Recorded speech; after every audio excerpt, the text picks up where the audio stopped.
Welcome to episode 121 of the Guardian 1 podcast. We record live Thursdays at 8 p.m. Pacific, 11 Eastern, right here on twitch.tv/Guardian 1 Network. My name is Remy, and tonight I am joined by Jez. Good morning. Sharks. Can we say endless supers? Gray. Good evening, everybody. And very special guest, Ronin, Bungie Informer.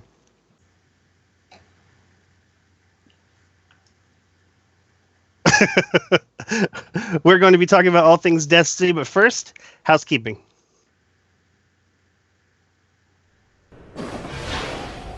Hello, Guardians. Thank you for listening to the podcast, however it is that you are choosing to listen. Be sure to follow Guardian 1 on Twitter at G1net. That's G1NET. In addition, be sure to check out the Guardian 1 website at guardian1.net. If you want to send us an email, you can send it to feedback@guardian1.net. We also have a Bungie.net forums group. We utilize the forums for both comments and feedback, so be sure to join the conversations going on there. Big thank you to all those currently in the Twitch chat. As Remy said at the top of the podcast, you can watch the show live at twitch.tv/Guardian1 Network. We broadcast every Thursday at 11 p.m. Eastern, 8 p.m. Pacific. If you can't catch the live show, you can always find the podcast on iTunes, as well as upload it to the Guardian 1 YouTube channel at youtube.com/Guardian1 Network. Guardian 1 is a proud member of the Guardian Radio Network, so be sure to check out the Guardian Radio Network website at theguardiansofdestiny.com. There you'll find all of the different podcasts as part of the network, including the flagship podcast Guardian Radio. They broadcast every Monday night, 8:30 p.m. Eastern, 5:30 p.m. Pacific on twitch.tv/Guardian Radio. You can also follow their Twitter account at Guardians of D and their YouTube channel, youtube.com/Guardians of D. Other podcasts that are part of the Guardian Radio Network include Ghosts and Echoes, a podcast that contains a bit of fan fiction and audio versions of the Grimlar cards, as well as the Destiny lore-focused podcast called Focus Fire Chat. Once again, thanks for joining us on the podcast. I'll see you again next week. Thank you very much, Hollow River. Yes, so I skipped Agrios' intro, and Ronin, are you? No introduction. Are you there? Really. I mean, so... I should be here now. Okay, so what I'm going to do is I'm just going to say Agrios' name, and he's going to say his welcome, and then I'm going to say your name, Ronin, and then you can say what's up or whatever you're going to say, and then we'll just have River splice that into where it's supposed to be. Cool, sounds good. Agrios. Greetings, Guardians. And very special guest, Bungie Informer, Ronin. Hey there, good to be here. Awesome. Yeah, they'll splice that in. River is a miracle worker in these things. So, all right, excellent.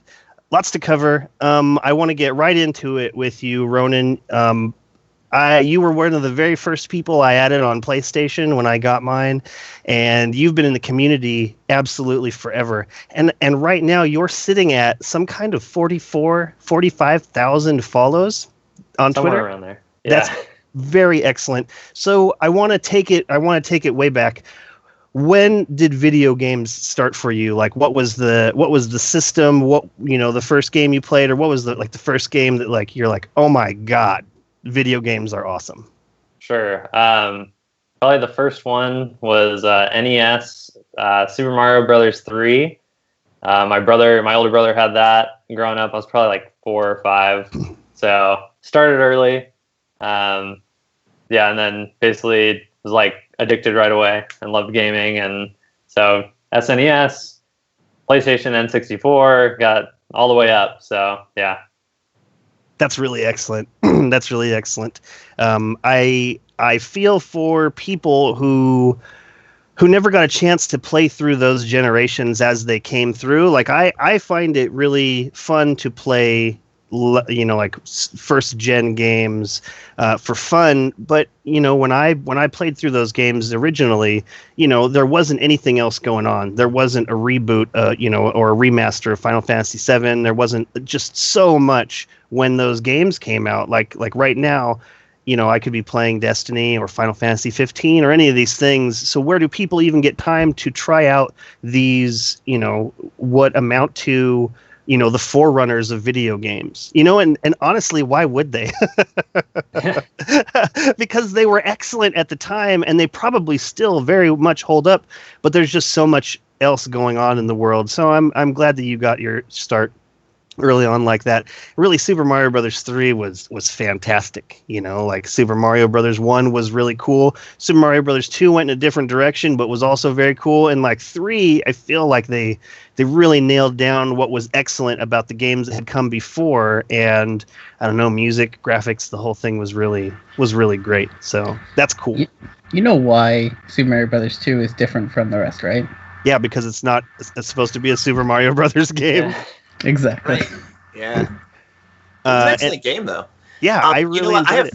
I have fond memories of Super Mario Brothers 3 as well. It was the first game I ever bought with my own money when I was a little kid, and I remember there were huge waiting lists for it. And one of my neighbors, who is like about 5 or 6 years older than me, well, no, I've been more than that. He was a young guy still, though. He was working at an electronics store, locally owned one, and he jumped me way up on the list. I was supposed to have to wait like 2 or 3 weeks to get the game there in such limited quantities, but I got mine like the second day it was out. I was so psyched.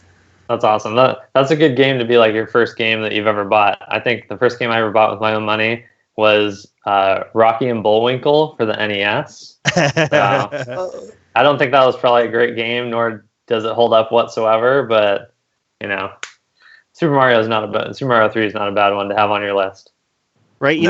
I feel like, back in the original Nintendo / Super Nintendo era, a game was either like just fantastic, just blew everything out of the park, or it was just, like thrown together by two people who didn't even care. Like they weren't even trying to make a game. Like Robo Warrior, fantastic Nintendo game.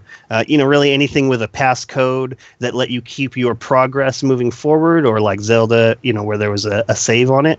Like these things really took video games to the next level, and that's really cool. Okay, so I want to know about Bungie Informer. I want to know everything. Like, when did it start? There was a period in time when you were not Bungie Informer, and then there was the next day after that when you were. Like, I want to know what the lead up to that was, and I want to know just everything. Tell me everything about that section of your life. Sure. I'm trying to remember. I think it was 2011, 2012. I'm trying to remember now. It was I was like a super huge Halo Reach fanboy, and like loved that game. Played all the Halo games.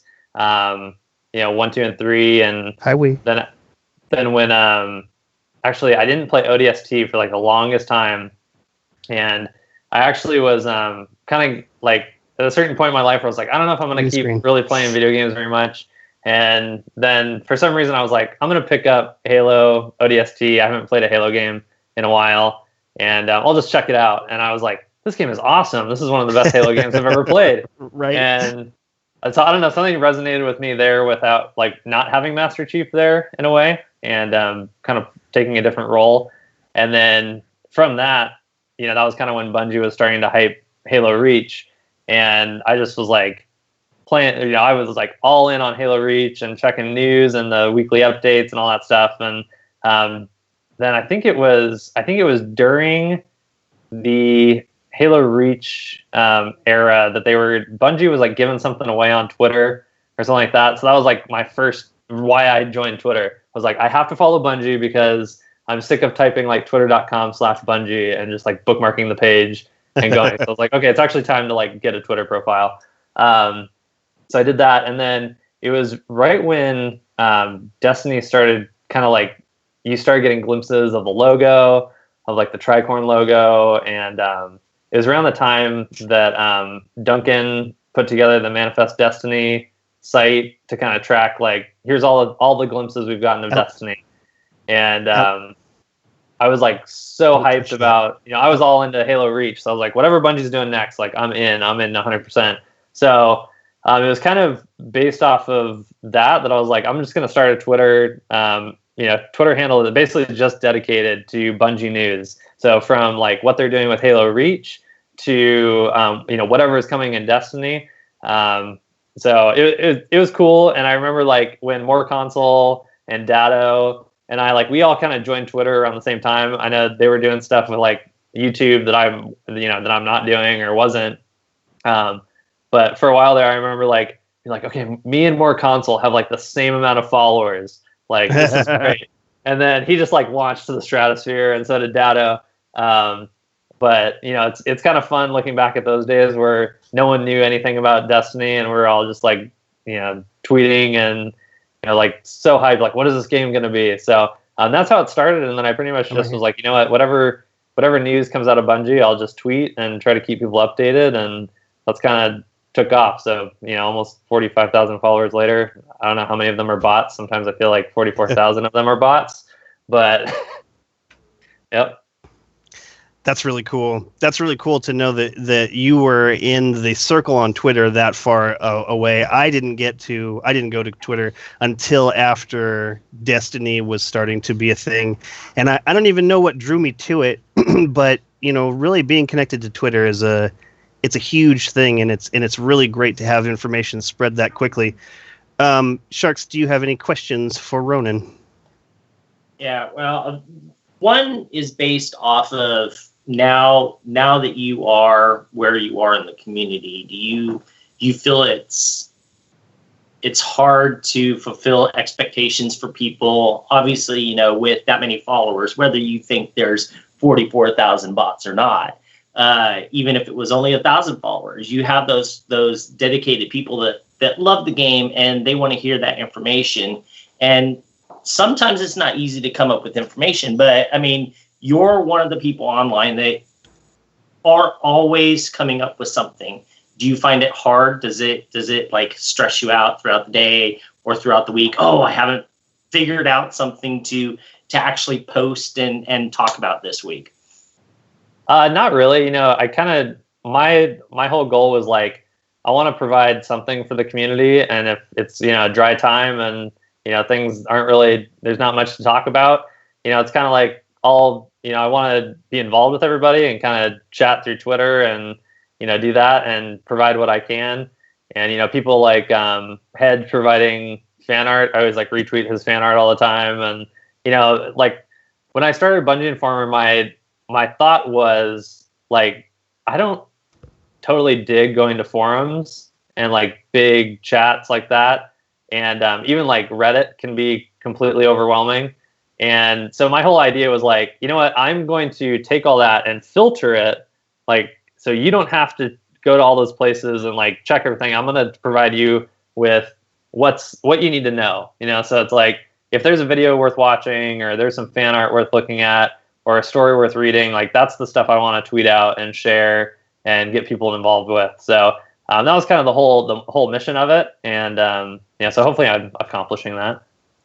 All right. Now, the other thing stems from why I ended up thinking about asking you. I don't know why I didn't ask you to come on the podcast a long time ago, but you had made a comment about you and your wife were talking and you wanted to do something different or more or whatnot with Bungie Informer this year. You've had a lot of time to think about it. What are your plans? I don't know yet. I don't have anything firmed up.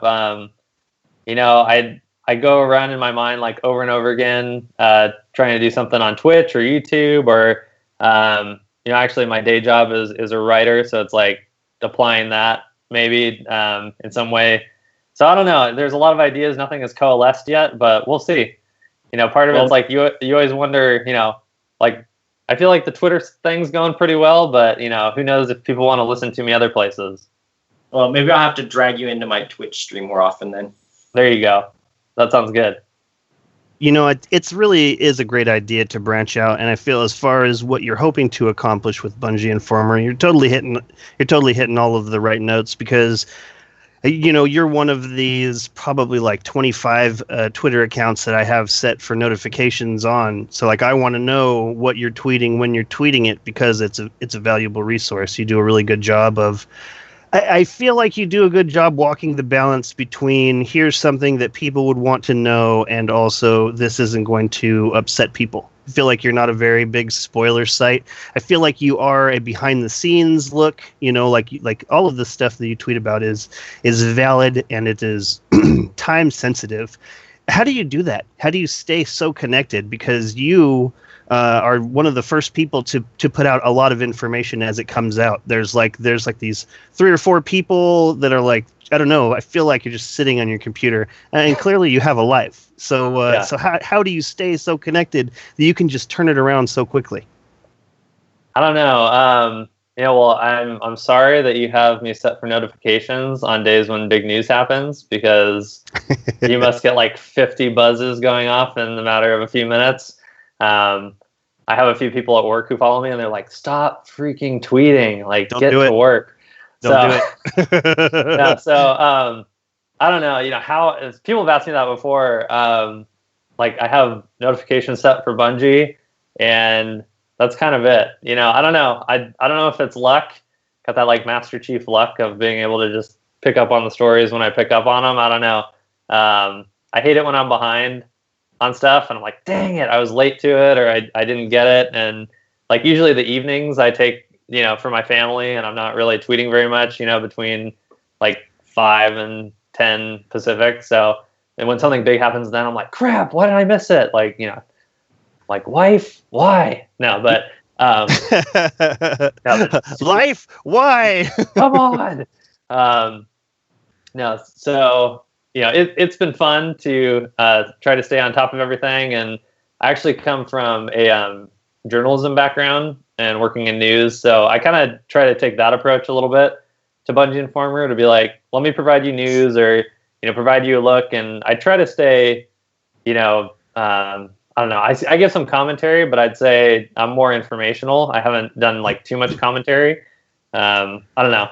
It's not really my thing to be like, let me throw down and fight with people on my opinion. Just so you know, those massive tweets that you send out, like my phone will start going crazy, and then the printer upstairs starts going crazy. I just have it auto set to print out all your tweets, and then I just roll them around throw them on the bed, and then I roll around in them. And this is how I osmosis. Like That's perfect. It's the best way to really get my news. So That's just awesome. so you know. Okay, did that answer your question, Sharks? Are you good? All right, Jez, what question do you have for Ronin from Bungie Informer? You're really going in a weird order. I don't really know if I question anything. What's next for you? Is there anything special coming out? Keep tweeting. See what happens with Destiny 2 or whatever happens this spring. So I don't know, and think about what's coming next. So because especially with Destiny coming out with a sequel, it seems like a good time to go in a different direction if you wanted to, or maximize your current direction, I guess. Okay, so this is I like where you're going with this, Jez, and I'm just going to pick it up and take off with it. So I think that what Jez is trying to say, or not, what I'm trying to say, is that have you ever thought about having employees, like the doubling down that Jez is talking about? Have you ever thought about outsourcing some of your Bungie Informer-ness? Like I said, Ronin from Bungie Informer, are you clearly the same entity? Have you thought about adding people to your group? Maybe have shifts, of people turn around and are able to do it when you're, at the 5 minutes that you eat dinner with the wife or whatever it is, in order to keep on top of it? Yeah, I've thought about that. I don't know. It's one of the things I always run across that I'll like tweet somebody and they're like, "You guys are the greatest," and I'm like, "Just one guy, one," but that's okay. So I've thought about that. I've approached a few people. Sometimes, like I remember, what was it? There was one stream. Like I'll tell you that the Rise of Iron, everything that happened with Rise of Iron, from like every reveal, every live stream that Bungie put together was like a day that was impossible for me. And even the day that Rise of Iron came out was my wedding anniversary, and I was like, come on. I was like, Bungie, please. Like, what are you doing to me right now? So there have been times where I've approached people and been like, actually, I'll tell you, Fuzzle, I was like, hey, it was at Gamescom, I think, that they were going to make an announcement. And I was like, hey, do you want to, I'll share Bungie Informer to you and you can tweet because I'm going to be tied up. And he was like, sure, I'll do it. No problem. And then he ended up being like going to Gamescom, being called by Bungie, and he was on the stream. That was like the day that everyone saw his face. And I think it was like for SRL or something. No, that was PlayStation Experience. But so not really. I've asked a few people from time to time. I don't know. It's just kind of been a one-man band so far. That's the way to keep it pure. It's difficult, for me even to ask for help. So I knew you were gonna say that. Remy is like the worst person to like question. Oh, how come you don't have help? Like he doesn't like giving up anything. So you've got 45,000 people following you. That would be like Remy would be like, no, don't touch. Right. Although I will say that you brought up Fuzzle, and I've always thought very highly of Fuzzle. Actually, I've wanted to have him on the show a couple of times, but every time he brings up the fact that it's like 5 o'clock in the morning there for him, and also he doesn't feel like his English is very strong. I feel like his English is fine. Yeah, I think so too. I've played with him. Right, I've played with him too, and you know what? Like I don't know, I am not strong in any other languages. Maybe Klingon. Not a lot of Klingon speaking people on the planet, so I don't know. What he doesn't understand is that no American's English is very strong. Yeah, Just ask a British person. Right, absolutely. Absolutely. Agrios, questions for Ronin. Well, it kind of asked everything that I've thought about so far. Maybe a little more specific on the was there a moment, like a specific thing that happened? Like you're pretty tight with Bungie. Like you actually get a lot of like responses and interaction from Bungie developers and things like that. Was there like a moment, like a particular interaction that you're like that made you realize like, hey, I'm important here. I have like some influence. They recognize me. Was there something really in particular? Like one day you're like, holy shit. Yeah. I'm trying to remember. I think the first time that I can remember is Mark Noseworthy, who's executive producer of Taken King and working on Destiny 2 supposedly. And he followed me. I think I don't know if I even had that many followers. Like he may have been like around 100 followers or something. And I was like, honey, someone from Bungie just followed me.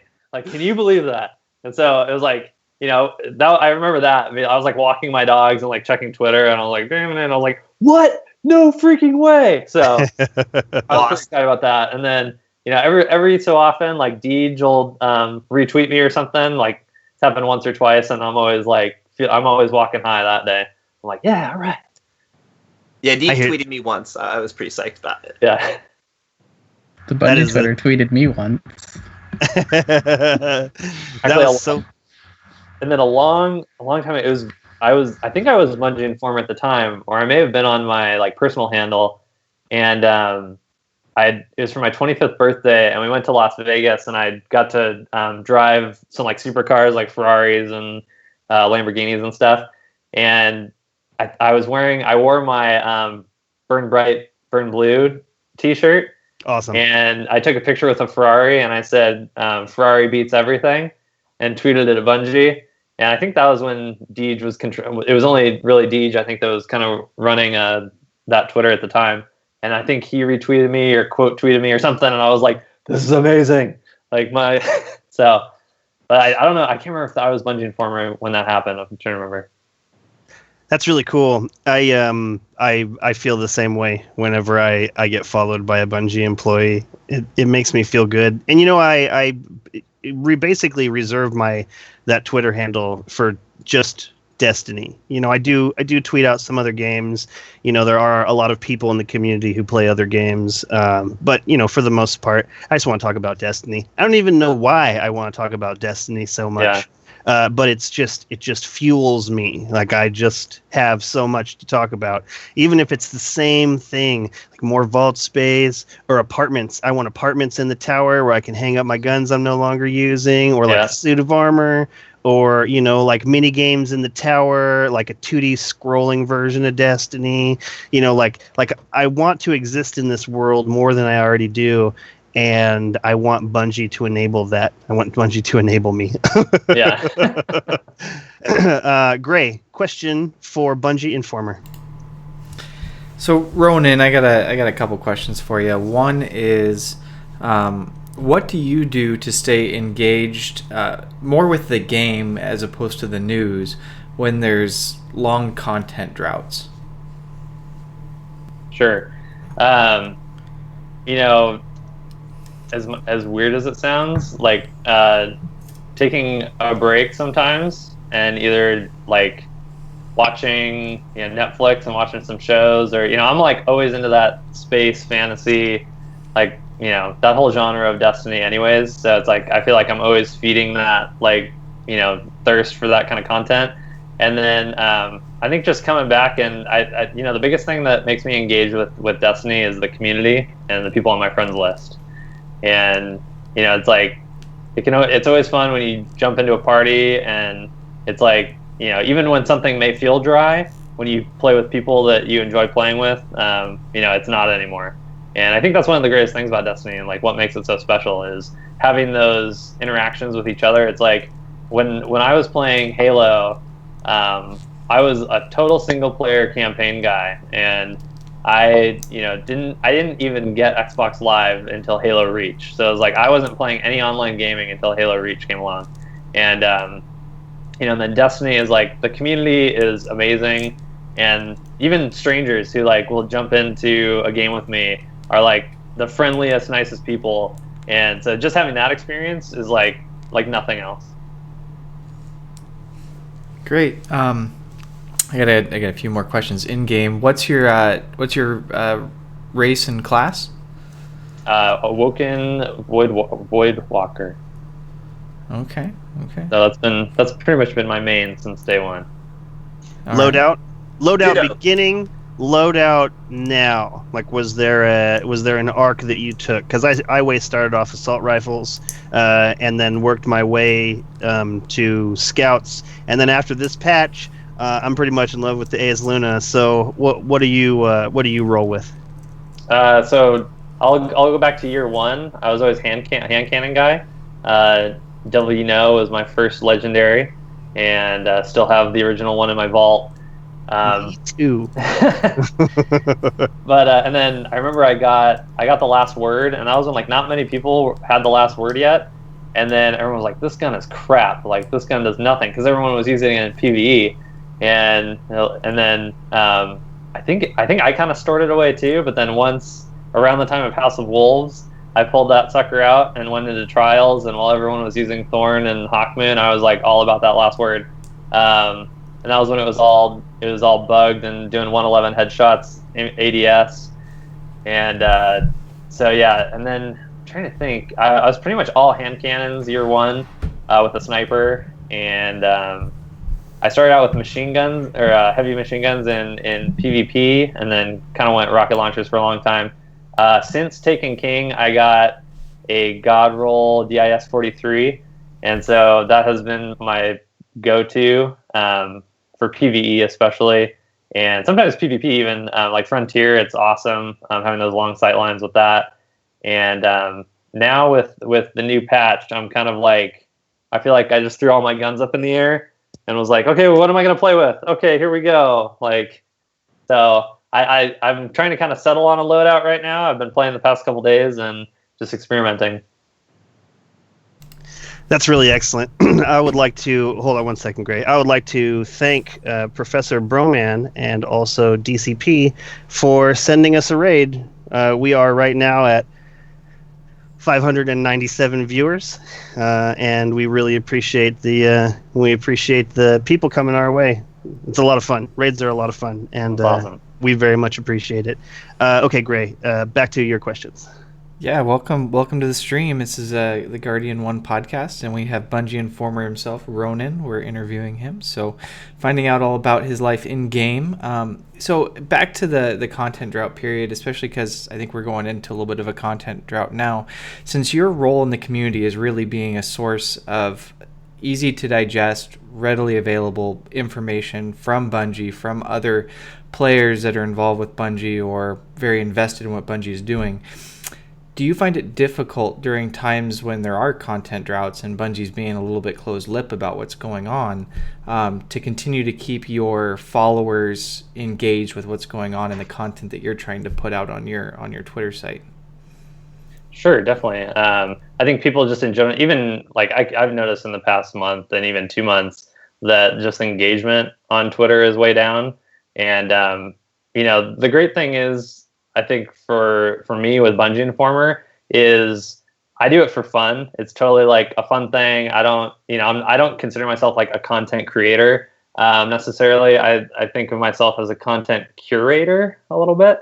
So like I want to take content creators' stuff and give the kind of take the cream that rises to the top and provide that out to my followers. And so it's never really been about like follower count or it definitely isn't about like, hey, I'm making money off this or anything like that. It's totally passion for the game and for the community. And so even in dry periods, I'm like, it's not a big deal. We'll do what we can do. And I think the biggest danger, which I don't know, this isn't really your question necessarily, but I think the biggest thing that I struggle with in content droughts is like how you deal with spoilers or leaks.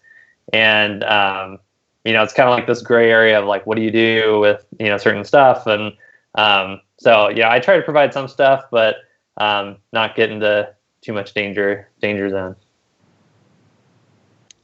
Awesome. Remy, do you have a follow-up to that? I did, and then I realized that you were still talking, so. I had a different question. Why don't you just hit him? Okay. So, we've learned a lot about your life, both related to Destiny in-game and then what you do to support the community outside of the game. What's some of your favorite things to do that's outside of Destiny, not necessarily related to your Twitter site? Like, who is Ronin? What are you outside of this game? Sure. I have a day job. I don't actually sit on Twitter all day, unfortunately, even though that would be fun. But yeah, so I'm a producer and writer actually in real life. And I actually have a family, wife, two kids, and so kind of doing the dad thing. And outside of that, I'm a huge Star Wars nerd, and so anything I can get from Voltron is like my new big thing.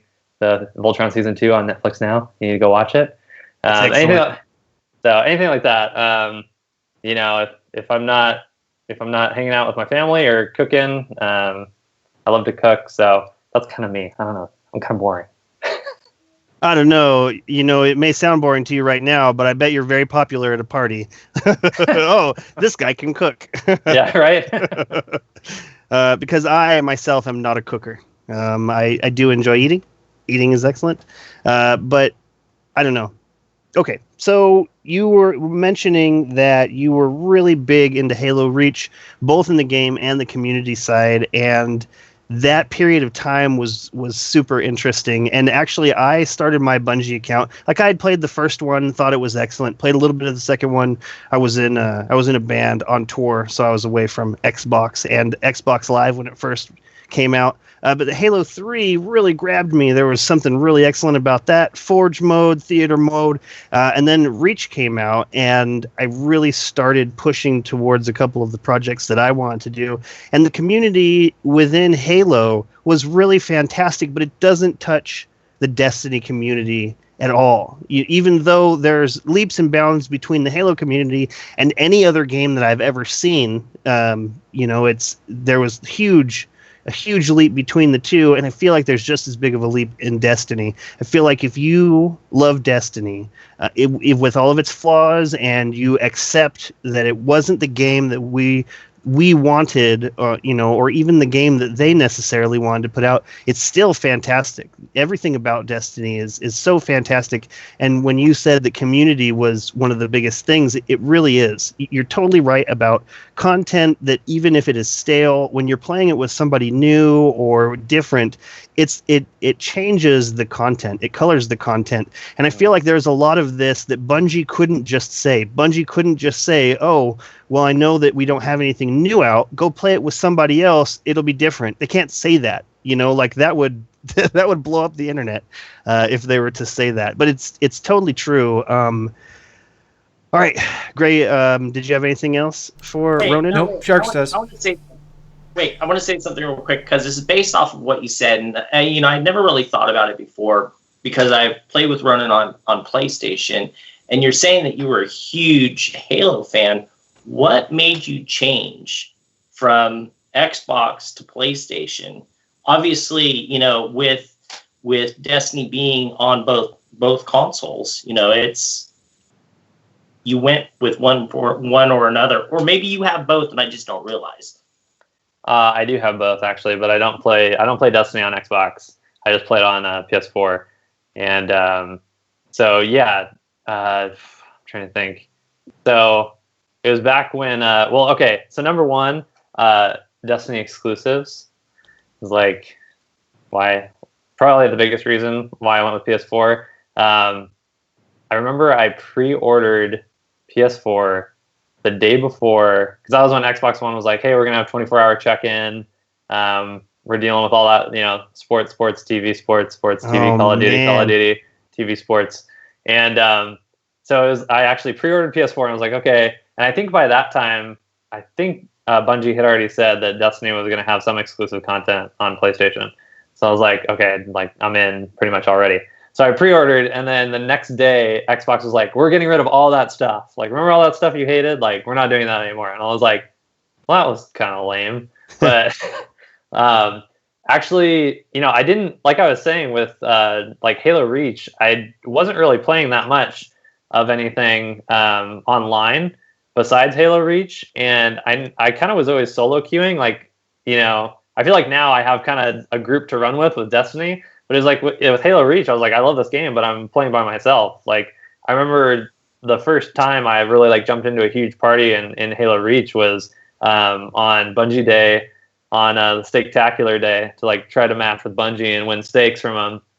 And that was awesome. I'm like, I'm actually running with 3 other people and communicating. So, so part of that was I didn't necessarily have a big friends list that I was connected to on Xbox. I know some gamers who were, hardcore Halo fans had kind of that crew to run Halo with. And then when, Destiny came out and, believe it or not, whatever the, kind of the perspective is of hey, Bungie doesn't like Xbox anymore and now they love PlayStation and whatever, believe that or not, I was kind of free to jump, to PS4.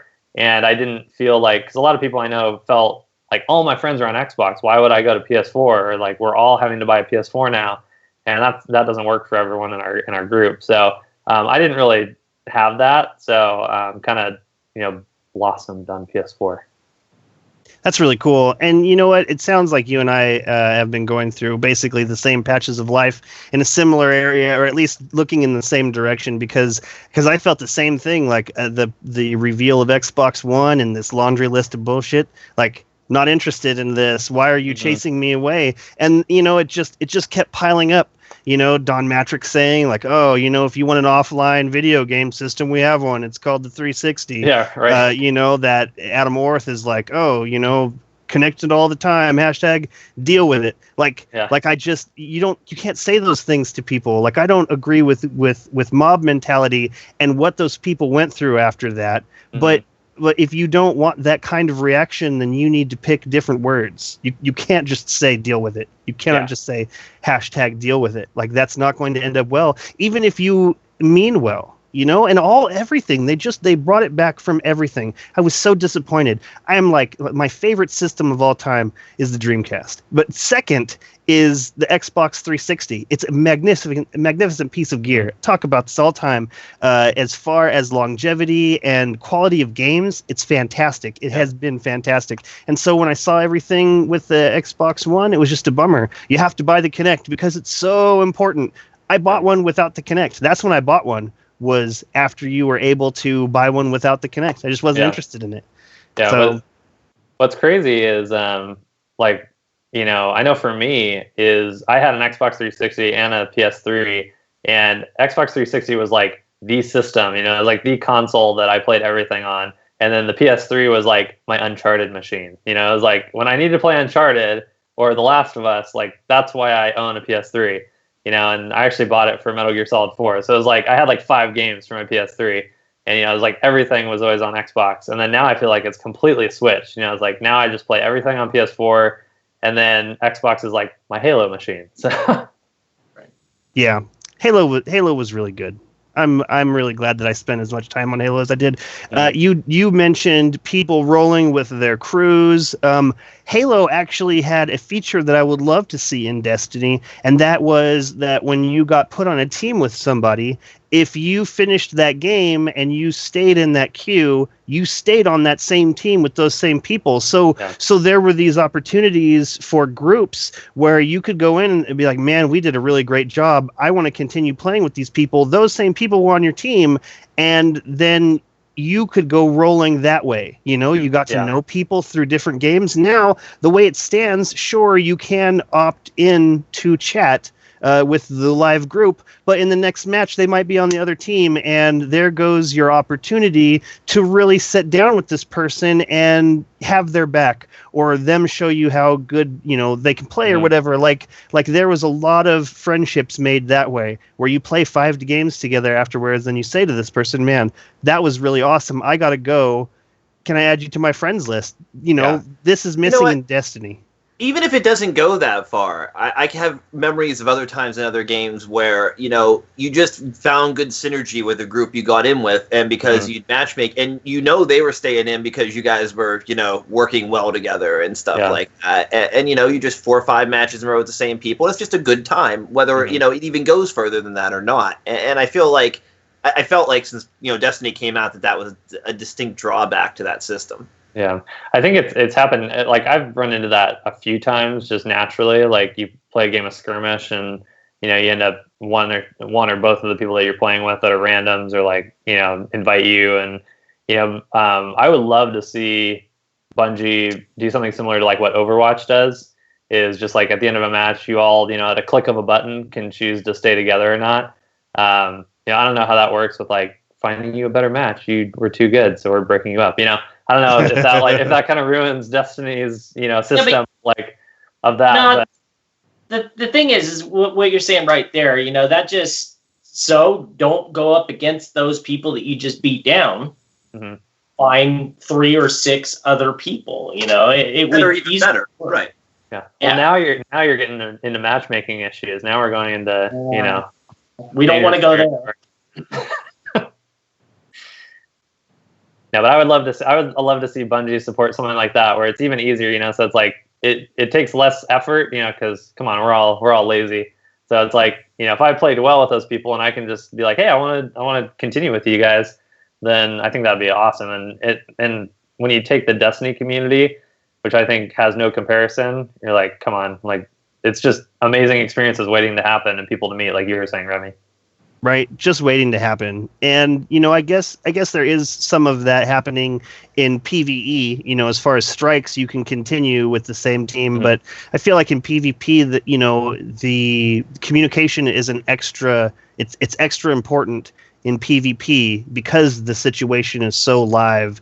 You know, with strikes, there's really only so much those characters can do. Even though I haven't gotten tired of it, I'm never tired of shooting dregs. I'm never tired of shooting any Vex or Cabal. You know, I feel like the animations and the hitboxes and what you have to do to break them down, it's all cool and it all feels like it flows. There's something so much more important about communication in PvP. You know, especially like, I don't know, there could be off the cuff scenarios and maneuvers, you know, like you're running with this guy and you guys have this really great, you know, timing going around this building, and then they're on the other team and it sucks. That just sucks. Yeah. That's always the worst feeling. You're like, yeah, you get broken up, but you're with the same people in the same lobby and they're just swapped. Yeah, it's not a good feeling sometimes. Okay, so unless anyone has any more questions for Ronin, we should get to the information part of this. But I definitely wanted to bring up Ironhead1980 says, serious question for chat. With all of the videos and threads focusing on Suros, Parthian, and the overplayed primaries, what's the most underrated primary in the current meta? And really, I'm curious to know what what weapons you guys have gone out and tried and found like this feels great. I can't wait to continue using this. This changes the game. And I want to start with Agrios.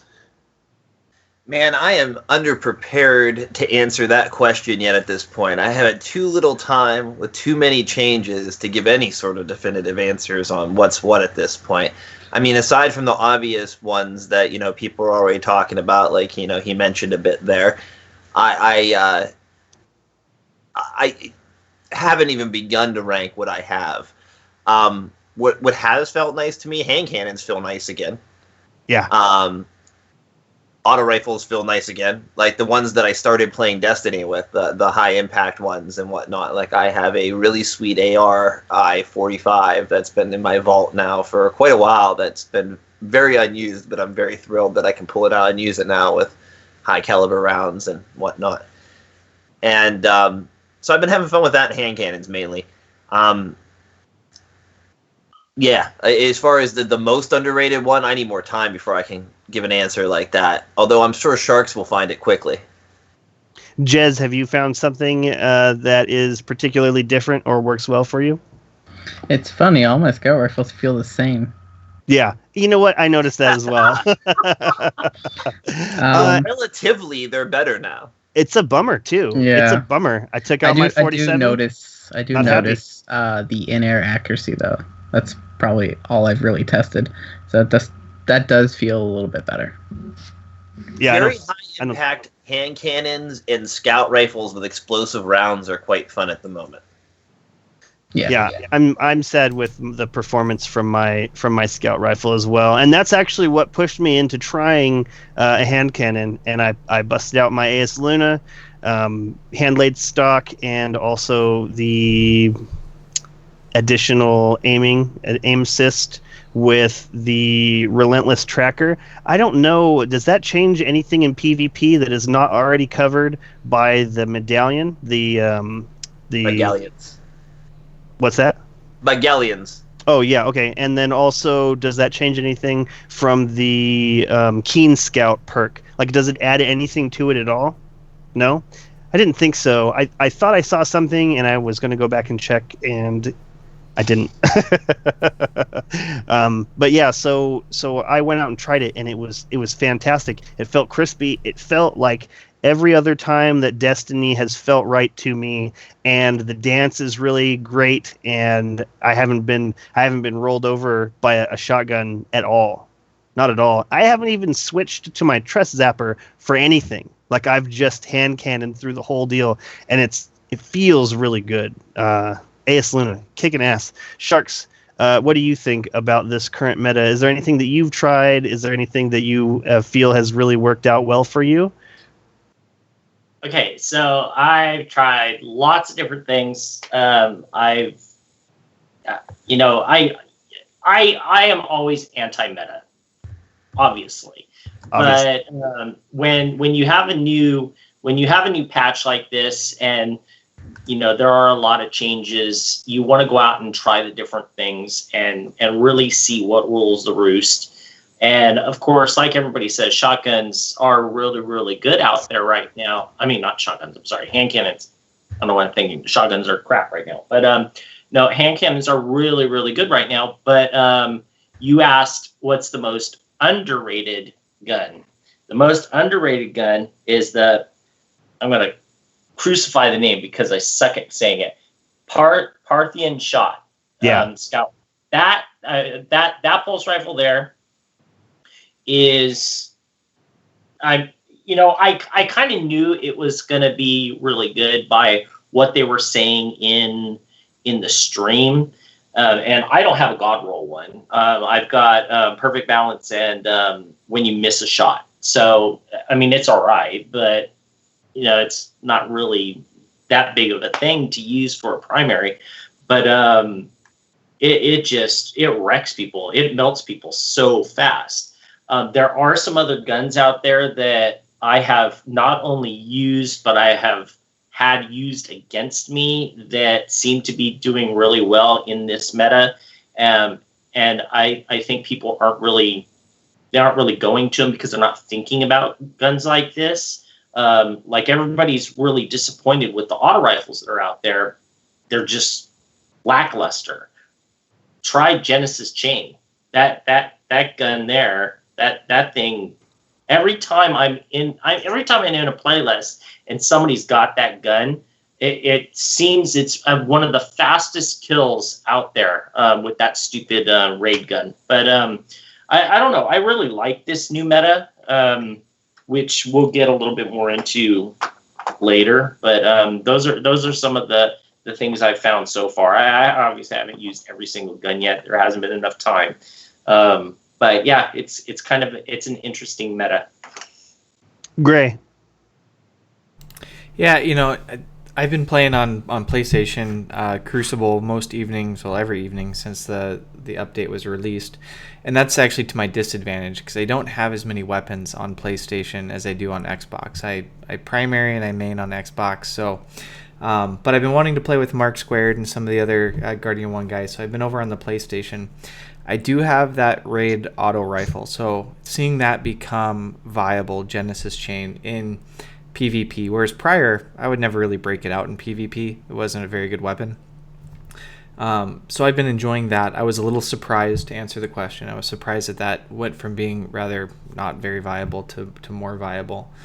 The other one that I've noticed that I had good success last night, I pulled out my Badger CCL Scout that has a max stability build, and what I noticed about it is I could visibly see the flinch that the receiving end, the person that I was shooting at, was getting from that weapon. And so I think that there has been some adjustment, some improvement in terms of I'm noticing more flinch. It's harder for them to get shots off back at me when I'm landing my precision shots against an opponent. At least with this particular build that I have on my Badger, I was surprised that I was having good success with that the other night. Ronin. Yeah, so like you said, hand cannons, I've seen a few people mention it, but I was playing with it the other night, and it actually is really fun. Is the first curse, and I don't know if it's been like super viable in the past in PvP, but if you can keep guys at range, and the rate of fire is like painful, is really painful. But it's dealing like 93 to the head, and if you can engage guys at medium range and keep them away from you, I actually had tons of success with it the other night. I don't have first curse. That's a bummer. I should probably try and get that. Same thing with the chaperone. I really need to work on getting that as well. Also, let's see. Coltrosity says Ace of Spades is fun. I do have Ace of Spades, and I do want to try that out. Like it's a cool gun. It has cool perks. I'm definitely gonna try that out. Mostly because I don't have the same role on AS Luna on the Xbox as I do PlayStation. I try and keep both of those as even as possible, Ronin, just because there's, like Gray, up until recently, he was only on the Xbox. And it's funny because right now, the people on our podcast, all the people that have Xbox also have PlayStation, but the people who have only PlayStation don't have Xbox. Well, I guess because they only have PlayStation. So, yeah. Okay, so why don't we get into the news with our good friend Agrios and Dendros? All right, so this week, update 2.5.0.2 finally hit. And as we were discussing, there's a lot of changes in the weapons. Overall, probably something that affected everything more than the actual weapon changes themselves was the changes to the special ammo economy. Now on death, of course, we lose all our special ammo, and they changed the way that the ammo crates work to compensate a little bit by reducing the time it takes until they spawn. But they did also shrink the radius in which you could qualify for that ammo when the crate was opened. This didn't affect Mayhem, though. The special ammo timing in Mayhem's been unchanged. In Elimination, the round time limit has been reduced to 90 seconds, down from 2 minutes, and players only start with special ammo for round 1 in Elimination. Special ammo timing is 30 seconds initially, then 45-second respawns. And special ammo is wiped at the beginning of subsequent rounds. Aside from that, they made a number of changes to specific weapons, reducing the rate of fire for the high rate of fire pulse rifles like Clever Dragon, though they increased the low rate of fire pulse rifles rate of fire by 5.3%. They reduced the Clever Dragon by 7.7%, that class of pulse rifle. They also reduced the magazine size of Clever Dragon and Grasp of Malak by 6, and they reduced the effect of high-caliber rounds on pulse rifles. Now, they fixed high-caliber rounds on a number of other weapons, including scout rifles, apparently hand cannons, and they said it was they just said initially they fixed it for other weapons, and they didn't really specify which weapons in particular they fixed it for in the patch notes. But it seems that across the board they're functioning more effectively, except where they were reduced on pulse rifles. They increased in-air accuracy pretty much across the board. That's the only change to scout rifles. Jez is thrilled about that. And for shotguns, they no longer deal precision damage. The Chaperone and Universal Remote are unaffected by this change, and it's now been found out that Chaperone is actually the longest range shotgun available. There is a bit of an issue with the rangefinder perk on shotguns. Actually appears to be better now due to some community testing.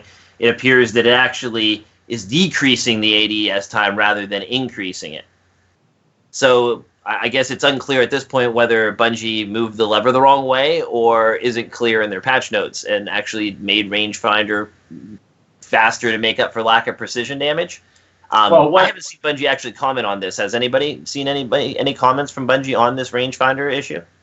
No, not from Bungie, but I have heard a lot of people in the community actually say that if you are halfway decent with aiming yourself, shotguns are in a better place now than they were before as far as what they can do. But ammo. If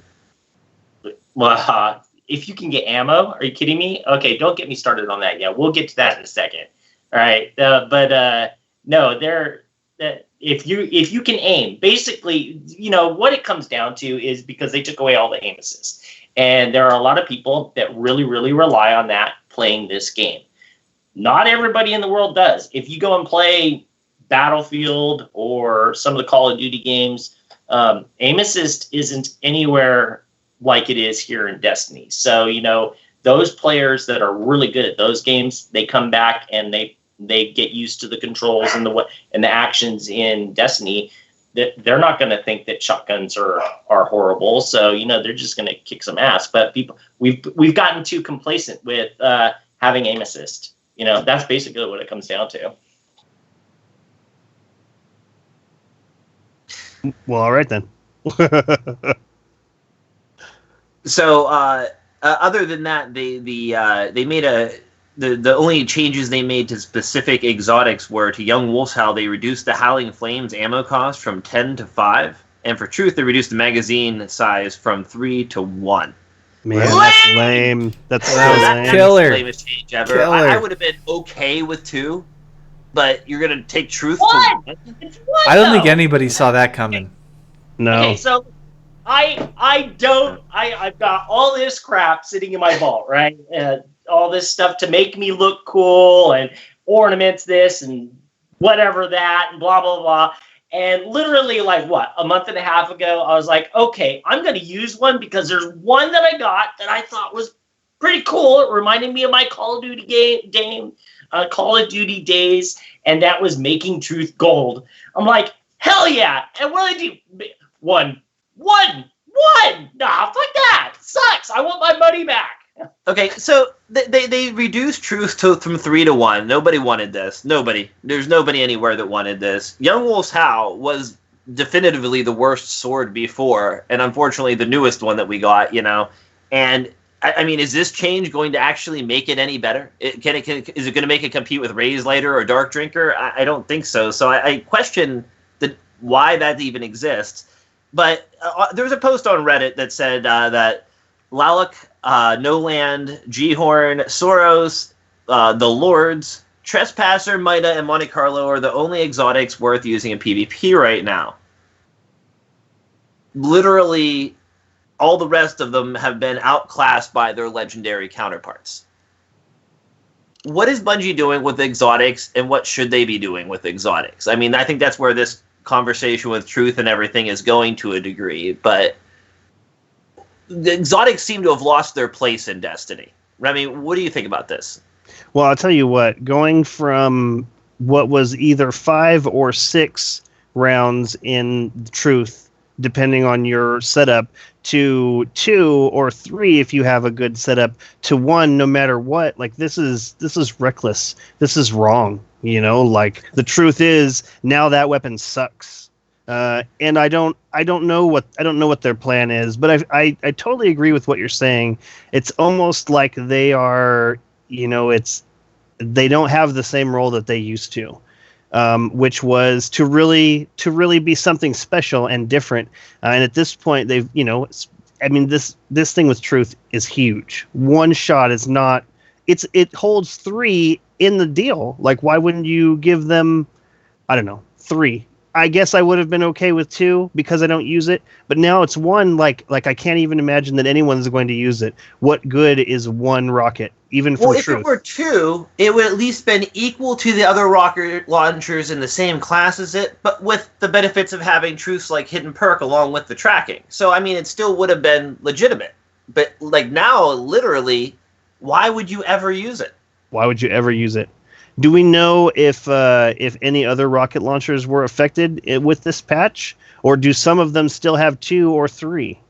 Many of them still have 2. All the ones that had 2 previously still have 2. What about the ones that had 3? Because there was another one that had 3. No, I don't think so. Not anymore, Sharks. Unless I mean, there was a future War Cult one that I think got extra rockets, more rockets than other rocket launchers did from the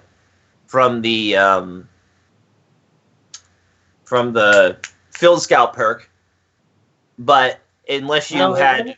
It wasn't from Field Scout, though. Unless you had Tripod, it didn't have 3. Yeah, you had Tripod. There was somebody, I think it was on Reddit, had done a list for rocket launchers at one point. I mean, anything with Tripod has 3 still.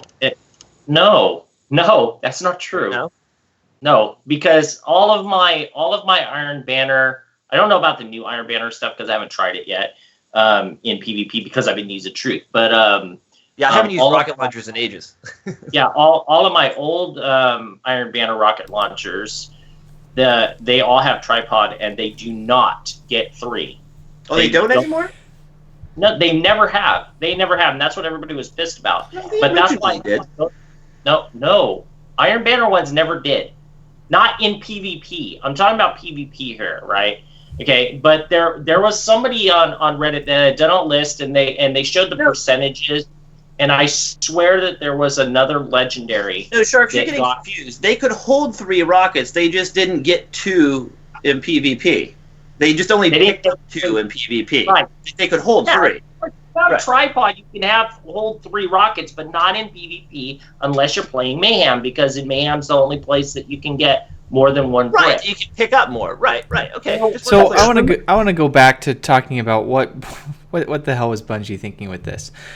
Because, right, they obviously knew that this was going to have either the result where it nerfs Truth to the ground, and where was Truth a problem, right? Was it in the raids? People were complaining too much Truth in the raids? Was it people were complaining that Truth was too strong in PvE? No, it was trials, right? It was only trials that maybe they potentially had an issue saying it's the go-to weapon for heavy round, and we don't like there being one go-to weapon for anything. This change obviously means that either nobody's going to use it, but it could, if it actually still was the go-to weapon in trials, it would make heavy round much more interesting. I would find going into that where you pop heavy, knowing that the team against me, all three of them are holding truth, and all three of them have one rocket, makes that a very interesting round from a defensive perspective. Wait, no, so do truth users still only pick up one rocket, or do they still get two and have to reload? No, you get one. You only get one when you pick up heavy? Yeah, that's the problem. Well, no, they reduced the magazine from 3 to 1. You could still pick up 2 rockets in the Crucible and have to reload after the first one. I don't think you do. I think you only get one. I don't think you get... I'm pretty sure. I haven't tried it. I guess I haven't tried it yet. Forward, you know. I'm only going off of what the posts were saying that I saw. And at first I was like, okay, well, no big deal. You know, if you have 3, if you pick up a brick and you get 3 rockets still, but it's not, you know, that's why I'm saying there's 2 separate issues here. But that's not what people are saying. People are saying that they're only getting 1 rocket, 1 shot. Which is the problem. I still think, like, even if you got 2 with truth, I would still question its viability, like, compared to one where you have 2 already loaded. That's all like another rocket launcher that's almost as good. You get 1 shot. That's what everybody's complaining about. It's 1 shot. I don't know. Okay, so this is going to go back to last week's podcast, which I said, and Agrios was playing devil's advocate the whole time, but I want to see him play devil's advocate now. Bungie told us, they told this huge community, we are not going to upset you. We are not going to nerf things. Well, that's a definite nerf. Everything's been nerfed. They've nerfed everything. Come on. There's so many things that they've nerfed in this game now. It doesn't make any sense. I mean, okay, I'm not a blade dancer. I'm not a blade dancer, but what's the community been bitching and moaning about since Tuesday? That they nerf blade dancers for no reason. You know, they're nerfing truth for no reason. They're doing all this stuff. You know, Remy's asking, what is Bungie thinking? I can tell you what they're thinking. Destiny 2. Oh, we got to do something for Destiny? Okay, push that button. I don't know. I mean, that's the only thing I can see because it's ridiculous, some of the things that they're coming out with. Well, do you think that they're maybe just literally pushing it to test things for Destiny 2? To piss people off? Nah, I can't see that. Nah. Well, no, I mean, the only thing that I could think, Agrios, is they want to completely obliterate the heavy round economy in Trials, maybe to get data for Destiny 2. So they need to completely blow up what's going on today and get truth out of Trials. So whatever they're changing in Trials for Destiny 2, they can look at a different mix of guns in heavy rounds to evaluate what they should or shouldn't do. But I think heavy round kind of changed a lot once they only added 1 box to fight over. Like, you know, I feel like truth was dominant when you had 2 heavy boxes because then you had a chance to pick up heavy and you had a ton of rockets to go and chase after. Usually when I play Trials, no one picks up heavy because it's a bloodbath over the heavy box. So it's kind of like, why are you nerfing truth when there's barely anyone picking up rockets in Trials anyways? So I don't know. It seems like a weird nerf to me, and like you guys said, it seems definitely overkill to take it down to 1. For sure. Like I don't understand. Like I wish they would. A lot of the different patches they've given us deeper explanations for the things, but this patch, they really, really went light on the explanations for a lot of the stuff. Like a lot of times they state this stuff like, here was our goals, here's what we changed, this is the effect on the game, but they just kind of posted this stuff. It's like, here it is. Well, they did give a lot of explanations for most of the things, except for truth. They didn't really talk about that on the stream, but the stream had a lot of explanations, like the actual Blade Dancer nerf is, they felt that the stream with shotguns gone, then you don't have to worry about having all your health back, so they nerfed that a bit so that it was more. What about Blink? I mean, I don't use this stuff, but I understand that there was absolutely no reason to get to do what they did to Blink. None at all. Blink hasn't been a problem for a while, so I don't know why it got it got so much attention. They Yeah, it was seemed to literally fix them it just kicking a last time dog. they fixed it, so I don't understand why. So something else that what I want to say is I like Gray's idea of, okay, well, maybe they're doing this to test the waters for the next iteration of the game. But my issue with that is, if you're going to do that, come out and say it.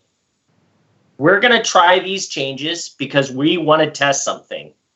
Not, okay, we're just going to randomly do shit and not talk. Okay, that they didn't talk about truth, for instance, on the stream because people would have gone mental. They would have been like, why are you getting rid of all the ammo? We want answers, and they didn't want to have to answer anybody. They didn't want those 8,000 people that were watching the stream, or however many it was that day. I don't remember now, but there were a lot, watching that stream and saying, one rocket, why? This way they don't have to answer the questions. So, if you're going to do tests, and I'm totally down for tests. I'd love to be a beta tester for the next game in this game now. But, I don't know. It's really hard to say if that's what's going on or not. I feel something like else go ahead. No, you go ahead. When I was thinking about that, because some of the nerfs do feel really random. The only thing I can think of, I don't really think they're using it to test Destiny 2. What I can see them doing is in their internal play tests, some of the stuff crept up as an issue. So it's like, if that stuff would have gone unfixed or unpatched in like 3 weeks, we would have run into it. It's like, they nerf shotguns, and then so in internal playtests they find that blink actually, the way it was working, blink gives you a great advantage with the shotgun. So they're basically nerfing it before we even knew that it was OP at the time. So I wonder if it was something like that. Like, truth seems so random, but when you take into account every other thing they've adjusted, like they found internally that truth became even a greater, gun than it even was. So I don't know. That's kind of my theory, is why some of the stuff feels so random, versus just like, hey, let's pick something and mess with it. Well, and the other thing that I wonder, because they have already said that they are going, everybody was like, oh, this is going to be the last patch. We're not going to have another patch until Destiny 2, right? But we already know that they are actually planning another patch. Because Josh Hamrick said, okay, I got to go and work on Scories now, which is, everybody was like, well, how come you didn't put Scories in this? Obviously, they didn't have time. They wanted to push it out to give us, the fan base, something to do. So with them pretty much saying they're going to do another update, do you think that they will change some of the things that the community is in uproar with right now? I don't know. What's weird is their response with like this, the accident, right? That the Blade Dancer nerf to Hungering Blade affected all the health regen perks in the game. Right. And like the response of, we're gonna wait and see, is like the weirdest response I've ever heard. Like, just fix what broke. Like, I don't understand why we're gonna like take a test case at this point. So I don't know. It's that response makes me be like, okay, are we not getting any other update? Or, it kind of seems more of like a hands off, like, unless it becomes a really huge problem, we're just going to leave it from now on. So I don't know. I can put one debate to bed. When you do pick up heavy ammo, you get one in the mag, one in the reserve. Okay, yeah. Well, that's not as bad. It's not as bad of a nerf then. Sort of. No, it's pretty bad nerf. But still, I mean, they basically made truth nearly worse. I mean, if it weren't for like the fact that it's tracking and proximity, it would definitely be worse than any other rocket launcher that, like, any of the JBLs that pick up 2 in the chamber. Well, people are just going to switch from truth to like Gjallarhorn. Well, yeah, that's what they're running, Gjallarhorn or one of the JBLs. So one thought that I just kind of had as I was looking at this, the perk that actually was affected was really tripod, right? They removed that perk from Truth. Well, no, Truth just had 3 in the mag. It didn't have. Oh, that it was perk. just a standard thing, a hidden perk or something.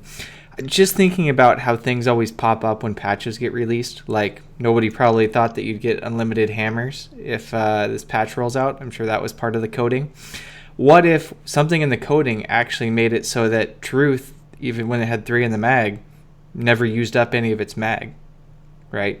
Whatever they changed, whatever dial, glitched it, and now Truth didn't actually work the way it was supposed to. Maybe Bungie never wanted to actually nerf Truth, but they had to in response to something else that happened while they were coding this patch. Yeah, but that goes back to the same issue of, if that's the case, okay, we were working on this, we screwed it up, there's going to be 1 in the mag for now, we're going to fix it. They should give Truth triple tap. So if you get 3 kills with it, you get 1 back in the mag. Perfect. You're so smart, Jez. Yeah. So, as mentioned by Bungie Informer Ronin, there were unintended changes to health regenerating perks on weapons, armor, and subclasses from their nerf to the Blade Dancer subclass. This is what they said in the weekly update. This is worded oddly, even. This hotfix directly targeted sandbox changes. We are actively monitoring reports in the help forum to ensure that the unintended changes to health regenerating perks on weapons, armor, and subclasses are functioning. At this time, perks related to health regeneration will function according to changes made to the Hungering Blade perk on the Blade Dancer subclass from the 2.5.0.2 patch notes. It will immediately start health regeneration, but does not immediately start regenerating shields. It restores more health per kill, but it gives a flat amount of health or shield per activation. So basically anything in the game that previously affected these sort of things now works differently. If you are a Titan and you pop your bubble, you're no longer going to shoot back up to full health real quick inside your bubble. You will shoot up to full health. You're not going to shoot up to full shields, though. So, this is affecting... There's a nice post on Reddit you can read about someone, how they died in their solo Nightfall. Like, they enjoy soloing in Nightfall. It's one of their most challenging PvE experiences they can do right now. And they died because of this Hungering Blade perk change thing that now their Titan doesn't work how they're used to it working. This hugely affects so many things in Destiny. And their wording on unintended changes and are they functioning properly? Like, what is the deal with this? What is their angle on this? Did they just catch this all too late and they're just trying to spin it? Or did someone say, nope, just throw it at them and let's see what happens? Bungie Informer, what do you think?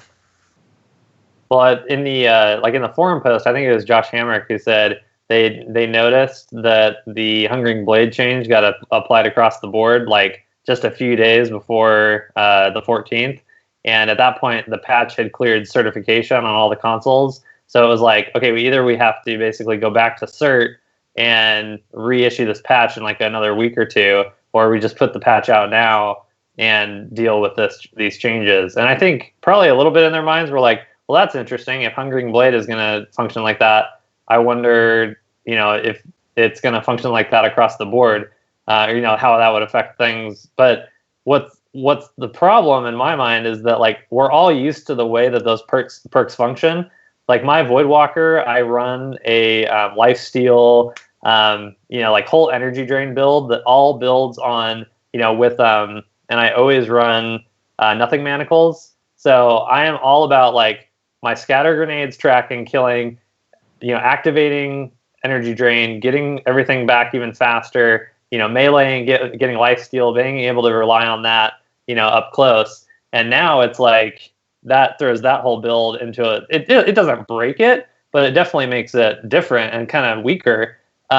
The other thing I've noticed in playing is like the UI now seems unclear, because normally when you would, activate a perk like that, because I think the bar across the top, right, is your shields. That's normally what you're seeing go up. So, you would like hit with lifesteal and that would go like instantly. And now you don't get that UI feedback because it's regenning your health bar and not that shield bar. And so it's just it's weird for me to figure out like how weak am I right now, because I just like lifesteal activated, but it's unclear to me now like how much health I have and how I can engage and like what that means for me. So I don't know. It's weird. Here's the interesting thing is like we as a panel, before any of this was released, we said, wouldn't it be neat if they changed the way our health was against guns, right? And we weren't thinking changes like this, but changes like this really do change how we're going to play. Like you say, we're used to playing one way, and now, you're not going to like I would do the same thing. I like my Axiom bolts, so I would go with Axiom bolts, but the same setup. And you could go in like back with in Prison of Elders and go and do those different perks, especially if it was like you get infinite grenades. You're sitting there and you're just doing that. Yeah, you would have so much health. You literally were like a tank, but in reality, we as players have made these things kind of like the way they are. You find the best ways to kind of work these perks. But who's to say that Bungie really didn't want it like that?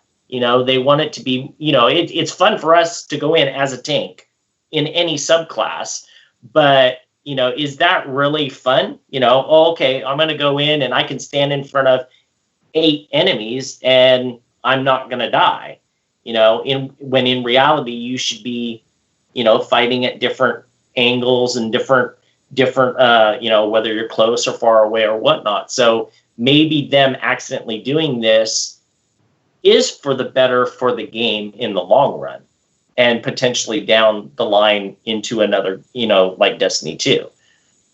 And maybe I'm reading it wrong, but the way that the response was worded, like I said earlier, like that, we're just going to wait and see.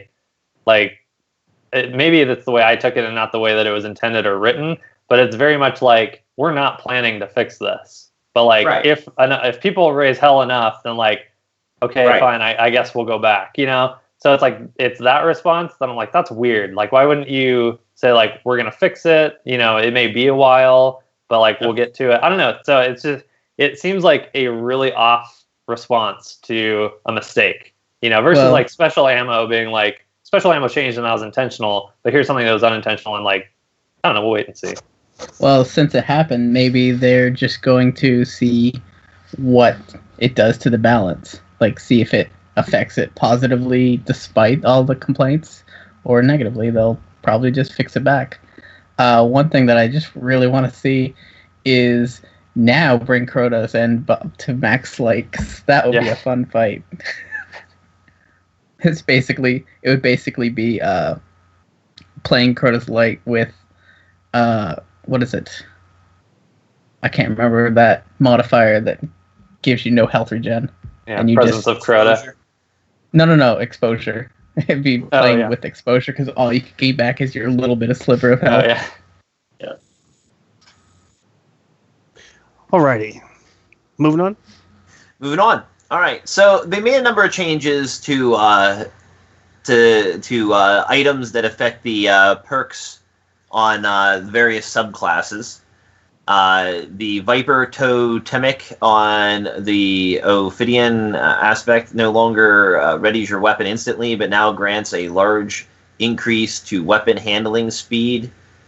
The Outbreak Prime no longer triggers the corruption spreads by shooting it at the Ward of Dawn. Shinobu's Vow no longer adds additional Seekers to skip grenades.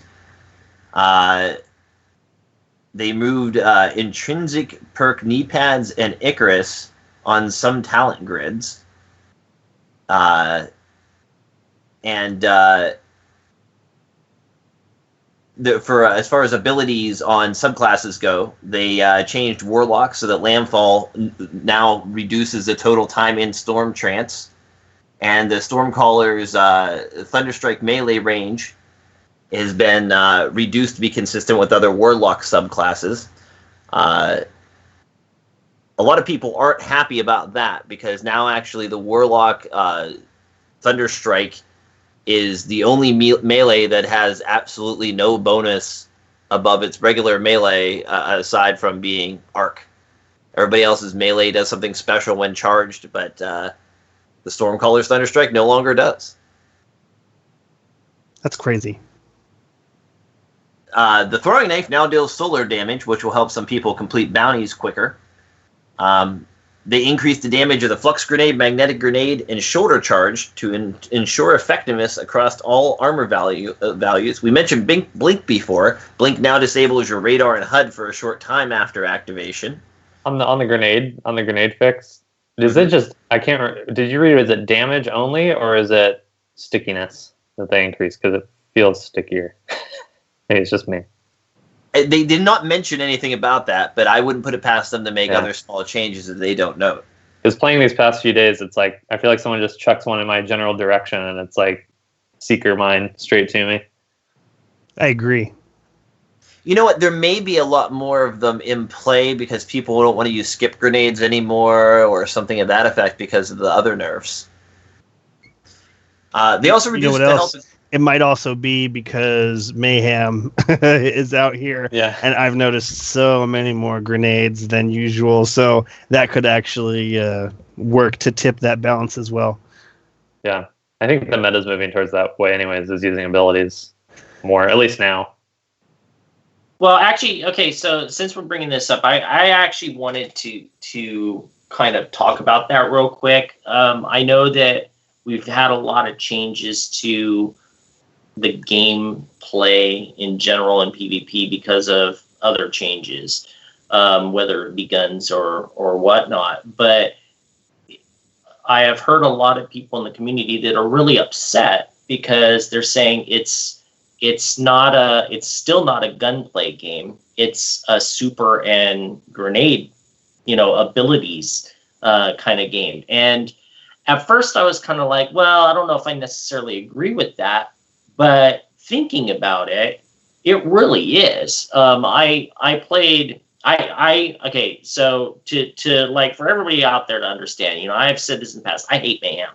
Mayhem is just not fun. I don't like it because all it is you're throwing supers and grenades constantly, and I like the gunplay stuff. So we went on. I went on it at changeover, and I was playing Combined Arms, and I was like, this is awesome, great way to really showcase this new meta. And then they changed it for reasons that we will get to, or maybe we did we kind of talked about it. They're next anyway.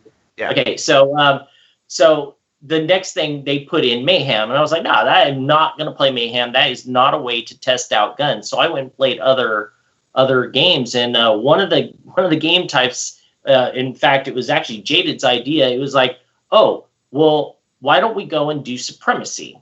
Because Supremacy, you're really going to see what secondary usage is like. And the first game I had, I had a 10 kill streak, like halfway through the game, and I hadn't moved, and I shot my gun one time because my grenades were that fast.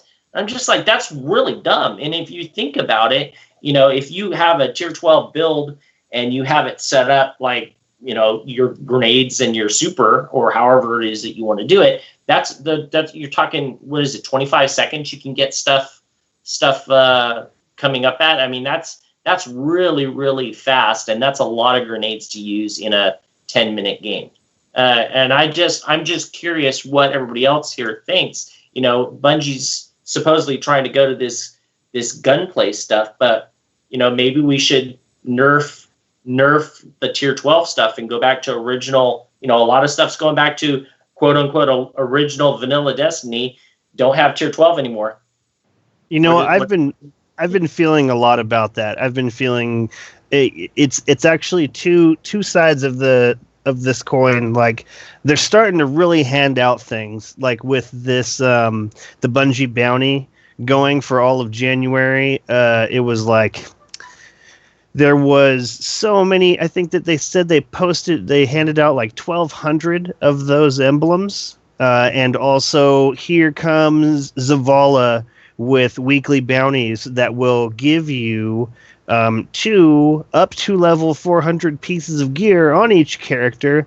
I feel like they've accelerated us to where they're going to give everybody everything that they wanted, but at the same time they are pulling it back to like level 1 years. And you know what? It could be because of Destiny 2 coming out. They could be testing our willpower. They could be, just, well, let's see if we can piss them off. I'm not even saying that Bungie's, above that. Like let's see what the community does with this, Like, it's funny to think about, and they have all of the switches. But this isn't even really about pissing people off. This is just about, does Bungie see Destiny as a first-person PvP shooter, or is it a first-person super game? Well, I mean, they called it a shared world shooter. Like, this was their big push, shared world shooter, and there definitely is shooting. I thought the same thing when I didn't have a chance to play Combined Arms. I didn't really want to go into there because I heard about the Sunslinger problems, and so I stayed out of it until it was Mayhem, and I thought the same thing. Except for after the first 2 games I played, I thought, oh, you know what? This wasn't the best way for them to roll out these new changes. But at the same time, it more than was, because I had a great time with this hand cannon. I played a first-person shooter game while I was playing this. Certainly my 2 smoke grenades and my grenade that I have both columns pegged at, they just were regenerating faster than I could really throw them. But I still enjoyed a lot of the first-person mechanics that were available, especially in the hand cannon. Like, I played with my scout rifle, and it felt weak. It takes so many hits to kill somebody, and I feel like, I hate to go into the meta, but I feel like everyone's talking about hand cannons. I wanted to try them out. I've never been a hand cannon guy. I've really enjoyed them, even in Mayhem. So, what they could have been doing was, all of this is botched. We messed up so badly with, this one thing we changed. It changed all this other crap. Here is Sunslinger, Infinite Sunslinger. We have to put something in here that people are going to enjoy, that they're not going to have a chance to be super critical if they're just hanging out in the director options, which, for the most part works. Like, I feel like you can't really get too nitpicky, like you're saying, in Mayhem, because of, here's your grenade back, here's your super back, like, just have some fun. How about we don't focus on any of these things, giving them some amount of time to address it. Ronin? So, Agrios? Okay. Was that go you? for it, Agrios. Okay. Yeah. So I was just gonna say do you think it's wise for Bungie to be doing these sort of drastic changes, like to the point where people think they're just trying to stir the pot, if you will? If maybe they have such a small live team working on it that they didn't even understand that these things were going to happen till after we're past cert, like just a couple days from it being revealed. Do you think making these kind of sweeping changes is even maybe wise with that small of a testing team? Or do you think, I mean, like you said, Remy, do you think they're just using the players that are left and loyal on Destiny as like, well, let's just throw this at the wall and see if it sticks, and then we'll know what to do with it in Destiny 2? It could definitely be something along that line, just because when you look at the community right now and the people who are talking about Destiny, they are saying a lot of the same things. And so, I don't know, something like right now where there is this lull, so to speak, this is a great time for them to change things up drastically. I mean, I can't believe that Truth getting one rocket ever passed. It doesn't even make sense to me. But like Gray said, what if this was just for testing purposes? What if this is let's throw it to the wall and see if it sticks? We want to see what everything else it does. We screwed up all this other stuff in the patch anyway. We just need to test it. Let's put it out there. Take Truth out of the picture till we go in and fix it. Totally, and I don't even think it's a bad idea. You know, it's probably a really great time. Probably more than enough people to really test on a large scale. I don't feel like anything that they did is necessarily detrimental to the community. You know, like there's going to be complaints, but it's not like they had to take away. Remember when Quiver was broken? You know, like that changes. There's definitely a bunch of like I'm deleting Destiny drama out there now. So absolutely. So I don't know. Ronan, what do you make of this?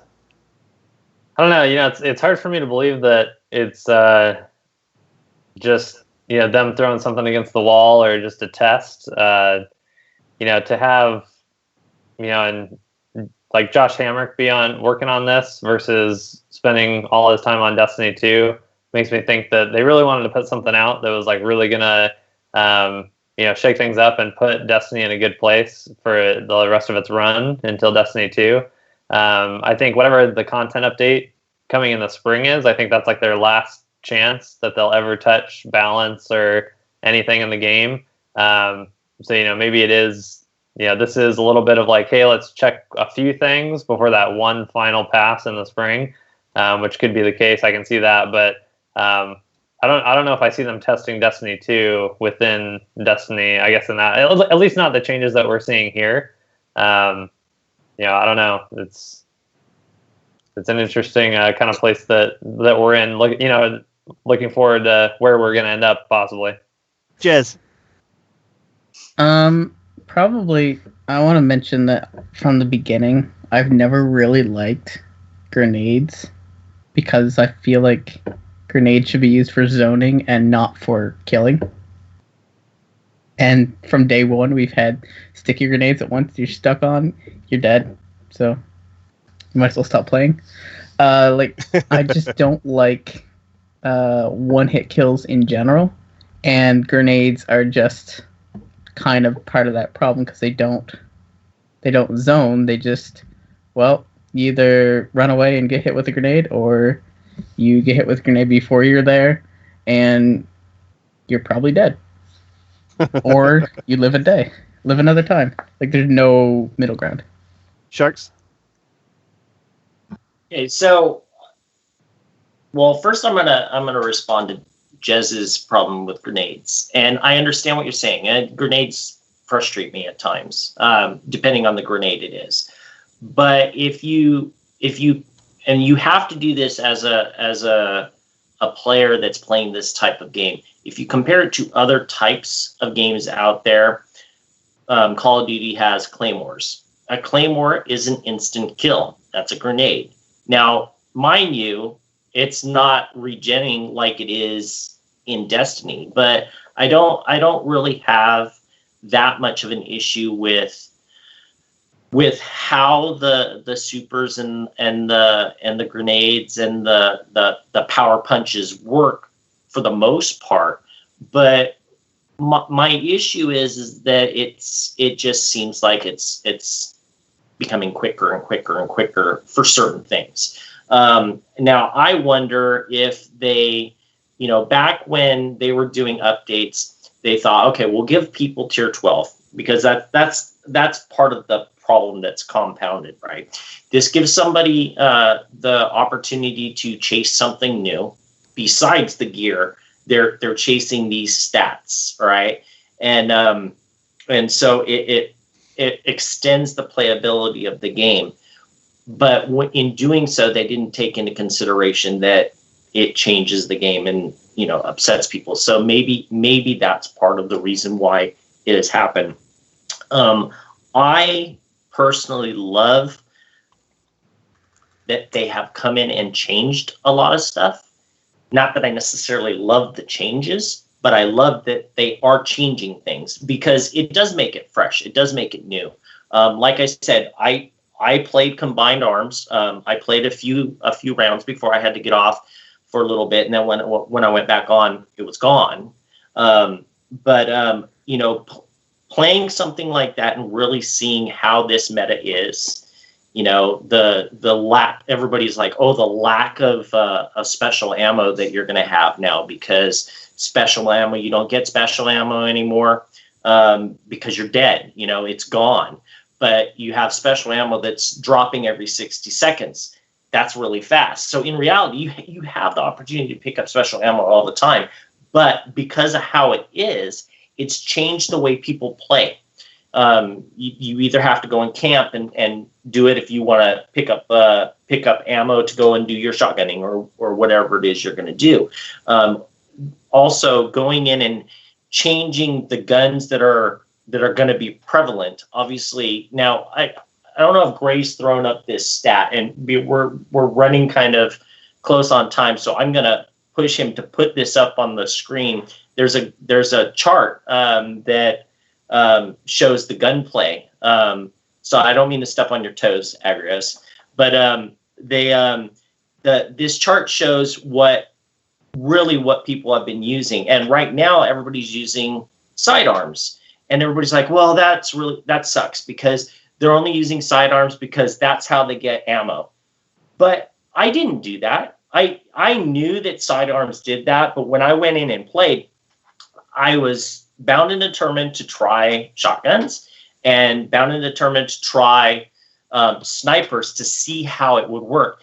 You get so much ammo out there all the time, you can still play the same way you did before. But right now, everybody wants that. Ooh, it's free ammo, so let's go and get the sidearms. So that's why you see on this scale that the sidearms have really, really jumped up.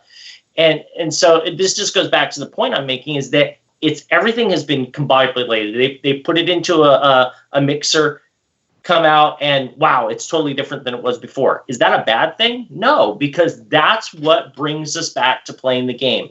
Every single person on this panel, I guarantee, if you had asked them 2 months ago, are you enjoying coming in and playing Destiny?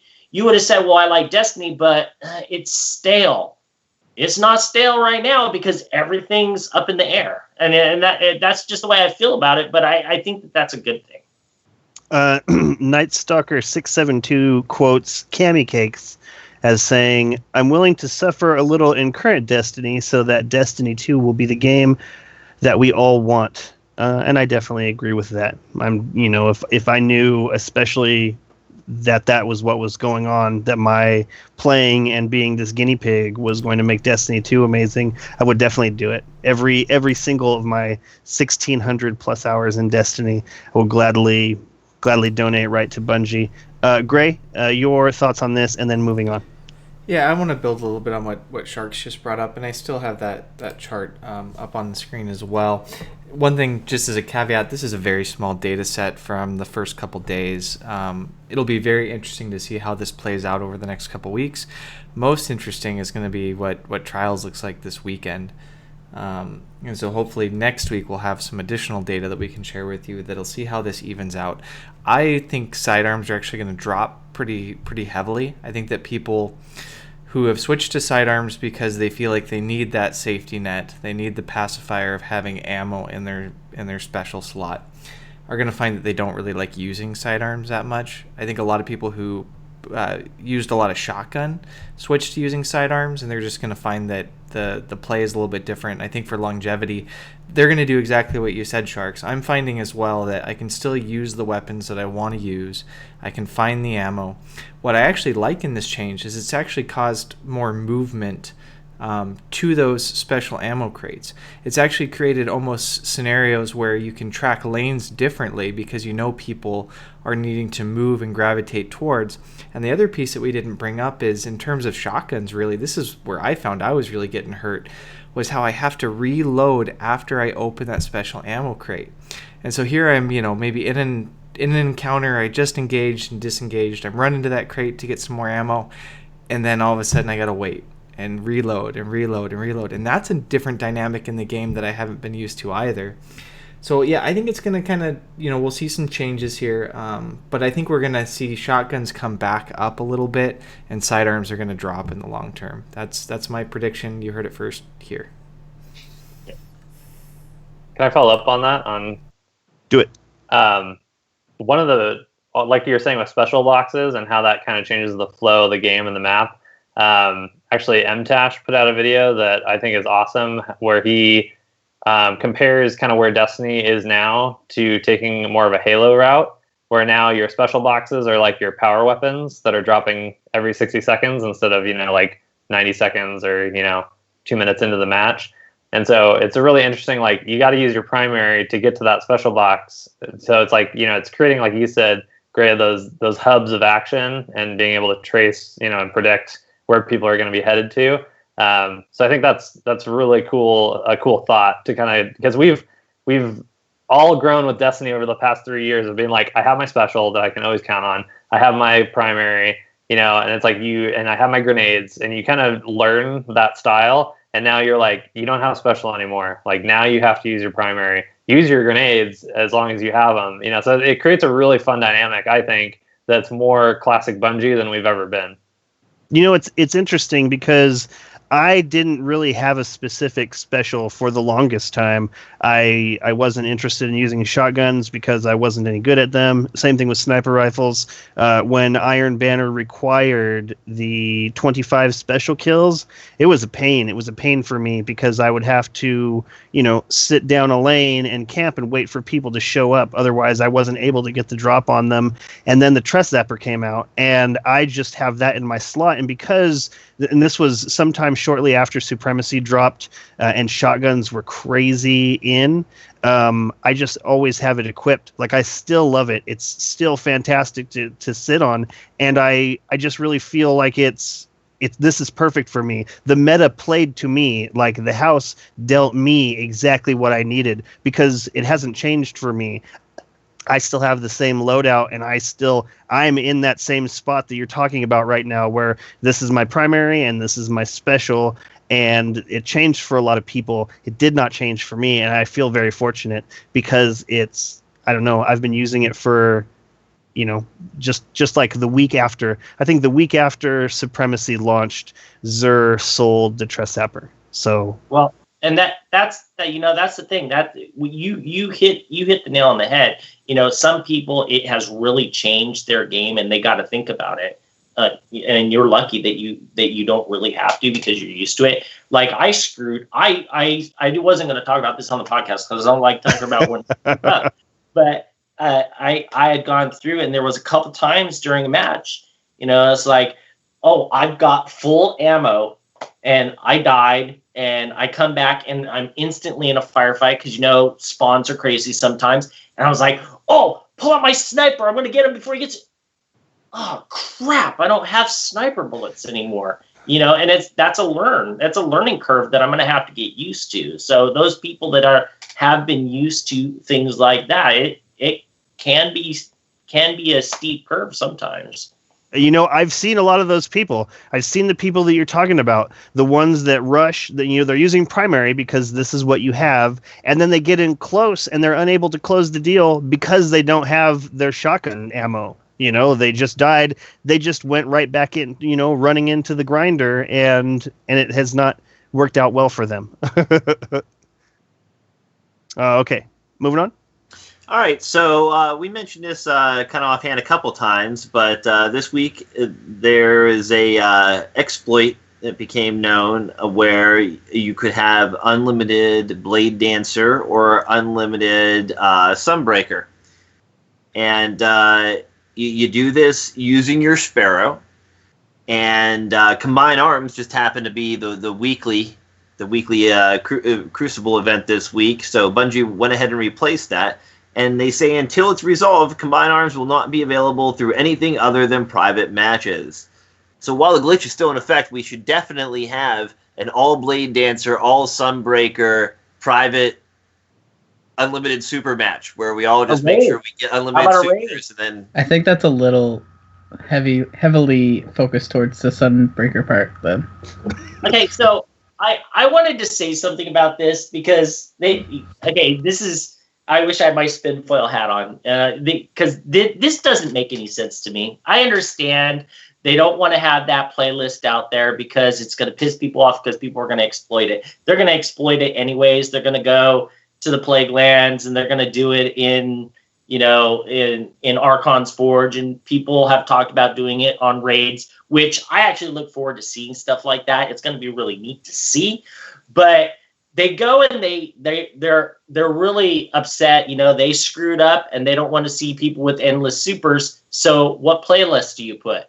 The playlist where you have endless supers. Just saying. That way the people who missed out on doing it don't get to they can be they can still go through endless supers if they want. Well, you also have to remember that the endless super playlist does not have sparrows. That's true. So there's another glitch out there, though, too, right now. It's not really a glitch, but it's an abuse, maybe an exploit. And I want to know, is this going to ruin Trials? Or is this going to ruin finding out how the new meta affects Trials? How to abuse the Rescue Mag perk. Start a round, throw a lightning nade, garrison into a wall, and have a full special ammo mag. So you can do that at the beginning of each and every Trials round to have full special ammo. That's crazy. So is this Rescue Mag abuse going to ruin the Trials meta or finding out whether the new meta works in Trials, Gray? Wow, you went to me first. I haven't been used to this all night. Swearmy's been giving me the cold shoulder. I don't think it's going to ruin Trials. I'm going to be surprised to see if I actually encounter it that much this weekend. So we'll see. We'll come back next week and recap. But my prediction would be that I'd be surprised if I actually see this playing out as I play Trials this weekend. Sharks? No, pass it to our guest Ronin, and then Remy. Okay. I agree with Gray. I don't think it's going to be that big of a deal. I think it's going to require you to have the Rescue Mag perk on a shotgun, which I don't think many people have kept because I think they want a performance bonus instead in that slot. And I don't know. I think some people will use it. You'll run across it every once in a while. I don't see it being a huge issue. Trials is already ruined. Period. Period. It's the worst game mode. Period. And it should be a lot of fun, but the people who go in and play Trials are either insanely very good and could kill you with the beginning cost stuff, the five attack cost stuff, or it's filled with people who don't like to lose. And I hate to say the word cheating, but cheating is rampant. Like, if there is a single thing you can do to get a leg up on your opponent, these people in Trials are going to do it. They're going to do it. No, I don't agree. I play that game, okay, and I'm not super good like you're saying, and I don't cheat. Yeah, you're wrong, Remy. Listen, wrong. Are you talking about supremacy, Remy? Use of mechanics. No, I really feel like this is going to be a big deal. I feel like it's what's going to become. You're either going to do that or you're not going to have those. You're not going to have that special. And I think it's really important to those people. And you bring up a good point where people are more interested with a bonus or a performance bonus. But I don't know. I feel like they're willing to do whatever to get that special. I feel like they're willing to do whatever to win. These are the people who go like there's a cutoff. There's a cutoff for people who play Trials, and Gray is just on the other side of that. He plays very often, and I think that's great. I would actually like to play more often too. But there's a big difference between where Gray is and the people who do this. Like Sharks, you're in between. I think that you would probably mow over Gray in PvP, but I feel like you're a very small percentage, Gray, where you want to play honorably, where you're not worried about swapping between special weapons after dying. People do this stuff. They're going to do it. Okay, we'll just have to wait and see. Jez, what you think about this?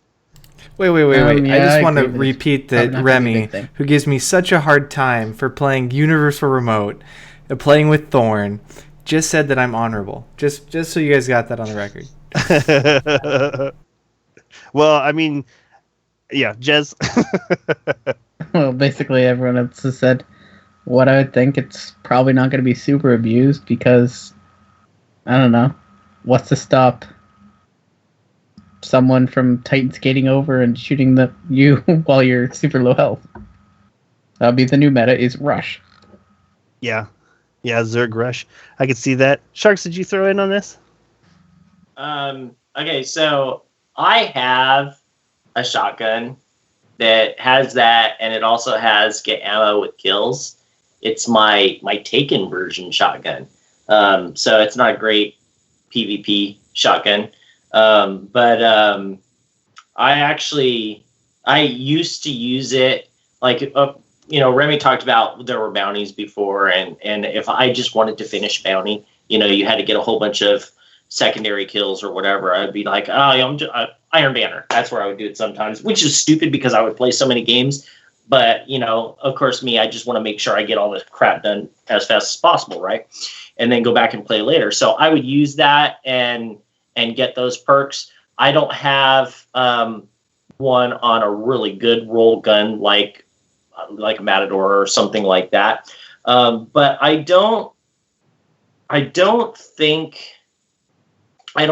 with the way the meta is now, even though I still think that shotguns are really good, I don't think that they're going to rule the roost.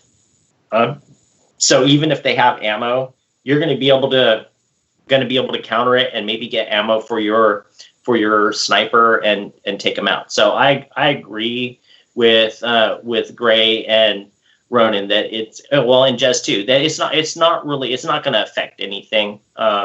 It'd be different if you could get that on a sniper rifle. Heck yeah. Then I might actually even try it. No, I wouldn't. I'm just kidding. We'll see. The dark side taints all. Agrios, and then moving on. Oh, we're coming to the end of the show.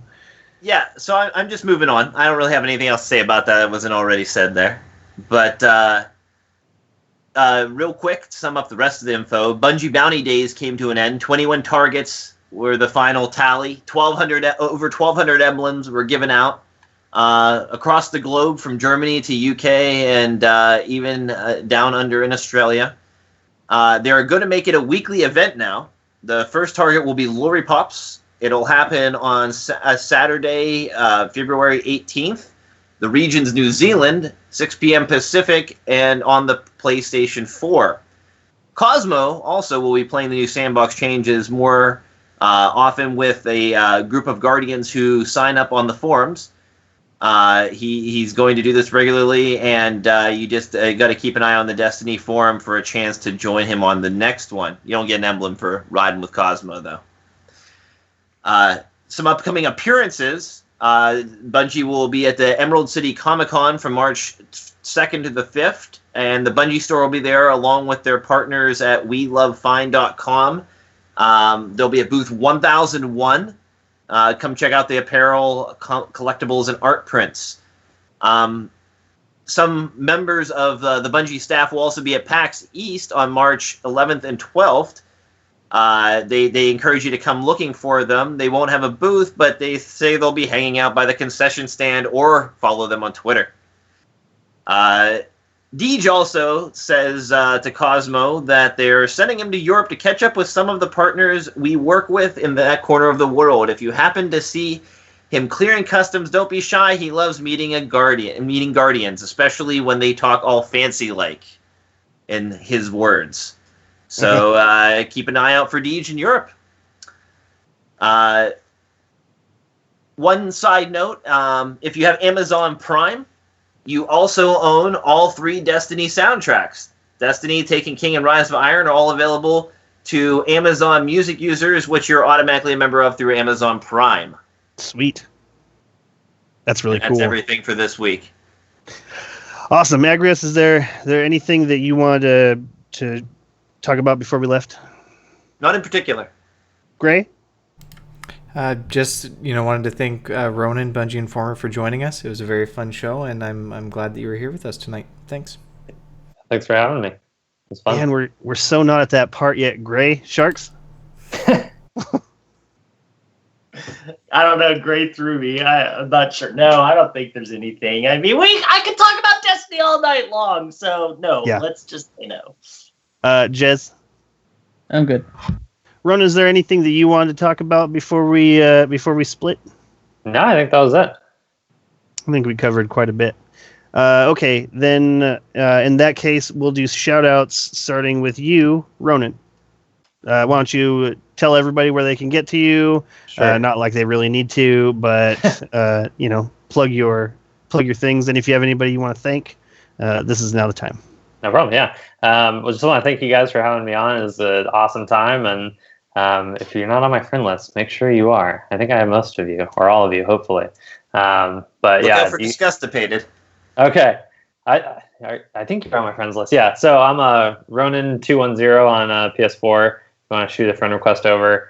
You can find me on Twitter doing all my Twitter things at Bungie Informer. And that's pretty much it. So I just want to thank you guys again. This was awesome. Excellent. It's been really great having you. Gray. Yeah, so my shout out this week is going to be to Tefty Taft. Thank you for the host and the 77 new followers that we had. Lots of views from new individuals. So thank you for coming and checking out the stream. We're here every Thursday night. We'd love to see you next week as well and talk more about Destiny. Outstanding. Sharks. Okay, so my shout out goes to Lace Summerstone, or Jake Mylar, if you know him, or you might know him as the creator of Exo Watermelon. I had him create me a new logo. If you're watching on YouTube or on Twitch, you'll see it right next to me right now. And I rebranded myself with this, and I'm just so stoked. It's such an awesome job that he did. So my shout out is to him. And if you want any art done, go and talk to him. He's badass. Badass. Agrios. My shout out, I'm taking the easy one, of course, goes to Bungie Informer. Thanks for joining us and everything tonight. And thanks for being an excellent pillar of the community and, being there to provide the information that, it takes a village, so to speak, you know what I mean, to take care of Destiny. And all the little cracks of information, the little tidbits that you managed to find and fill in, especially when we were all hunting for all those little tidbits in the beginning. Like your contributions then were much appreciated. So thanks for always being there. Thank you. Jez. My shout out was to whoever was manning the Bungie Twitter and decided to tag me in the Bungie thing. That really was really awesome. And they just left it there forever. Yeah, I think it's still there. I think it's still there too. I still get messages, where's my emblem? That's I don't know. That's so funny. That's so funny. Maybe you made an enemy or two within the ranks, or maybe this is just a funny joke, like maybe one of your math class buddies is like contacted him and said, hey, what would be really funny is if you tagged in our Jez. Well, if you're any time in Dado's chat and I'm there, it's like, what? Is that the Jez? Like, no, not those Jez that you're thinking of. Right. You should change your Twitter to not that Jez. Oh, it's literally not Jez. It is. So. It is. But people seem to have a problem with it still. So not that Jez. Maybe a little bit more specific. Excellent. So my shout out, definitely Bungie Informer.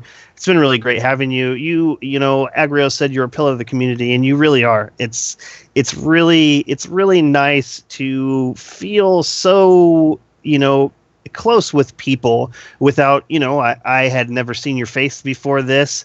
I don't think that we've had a conversation longer than this, especially about these specific topics. So it's really nice to get a chance to get to know you and know that all of the things that I assumed about you because of the way you carry yourself online were totally true. And it's really great to have you in this community. It makes my it makes my participation in this community even better, because I know that there's other people out there like yourself who are as passionate and as good-hearted about all of this as I want to be and I wish to see. It makes me feel really good. So thank you very much.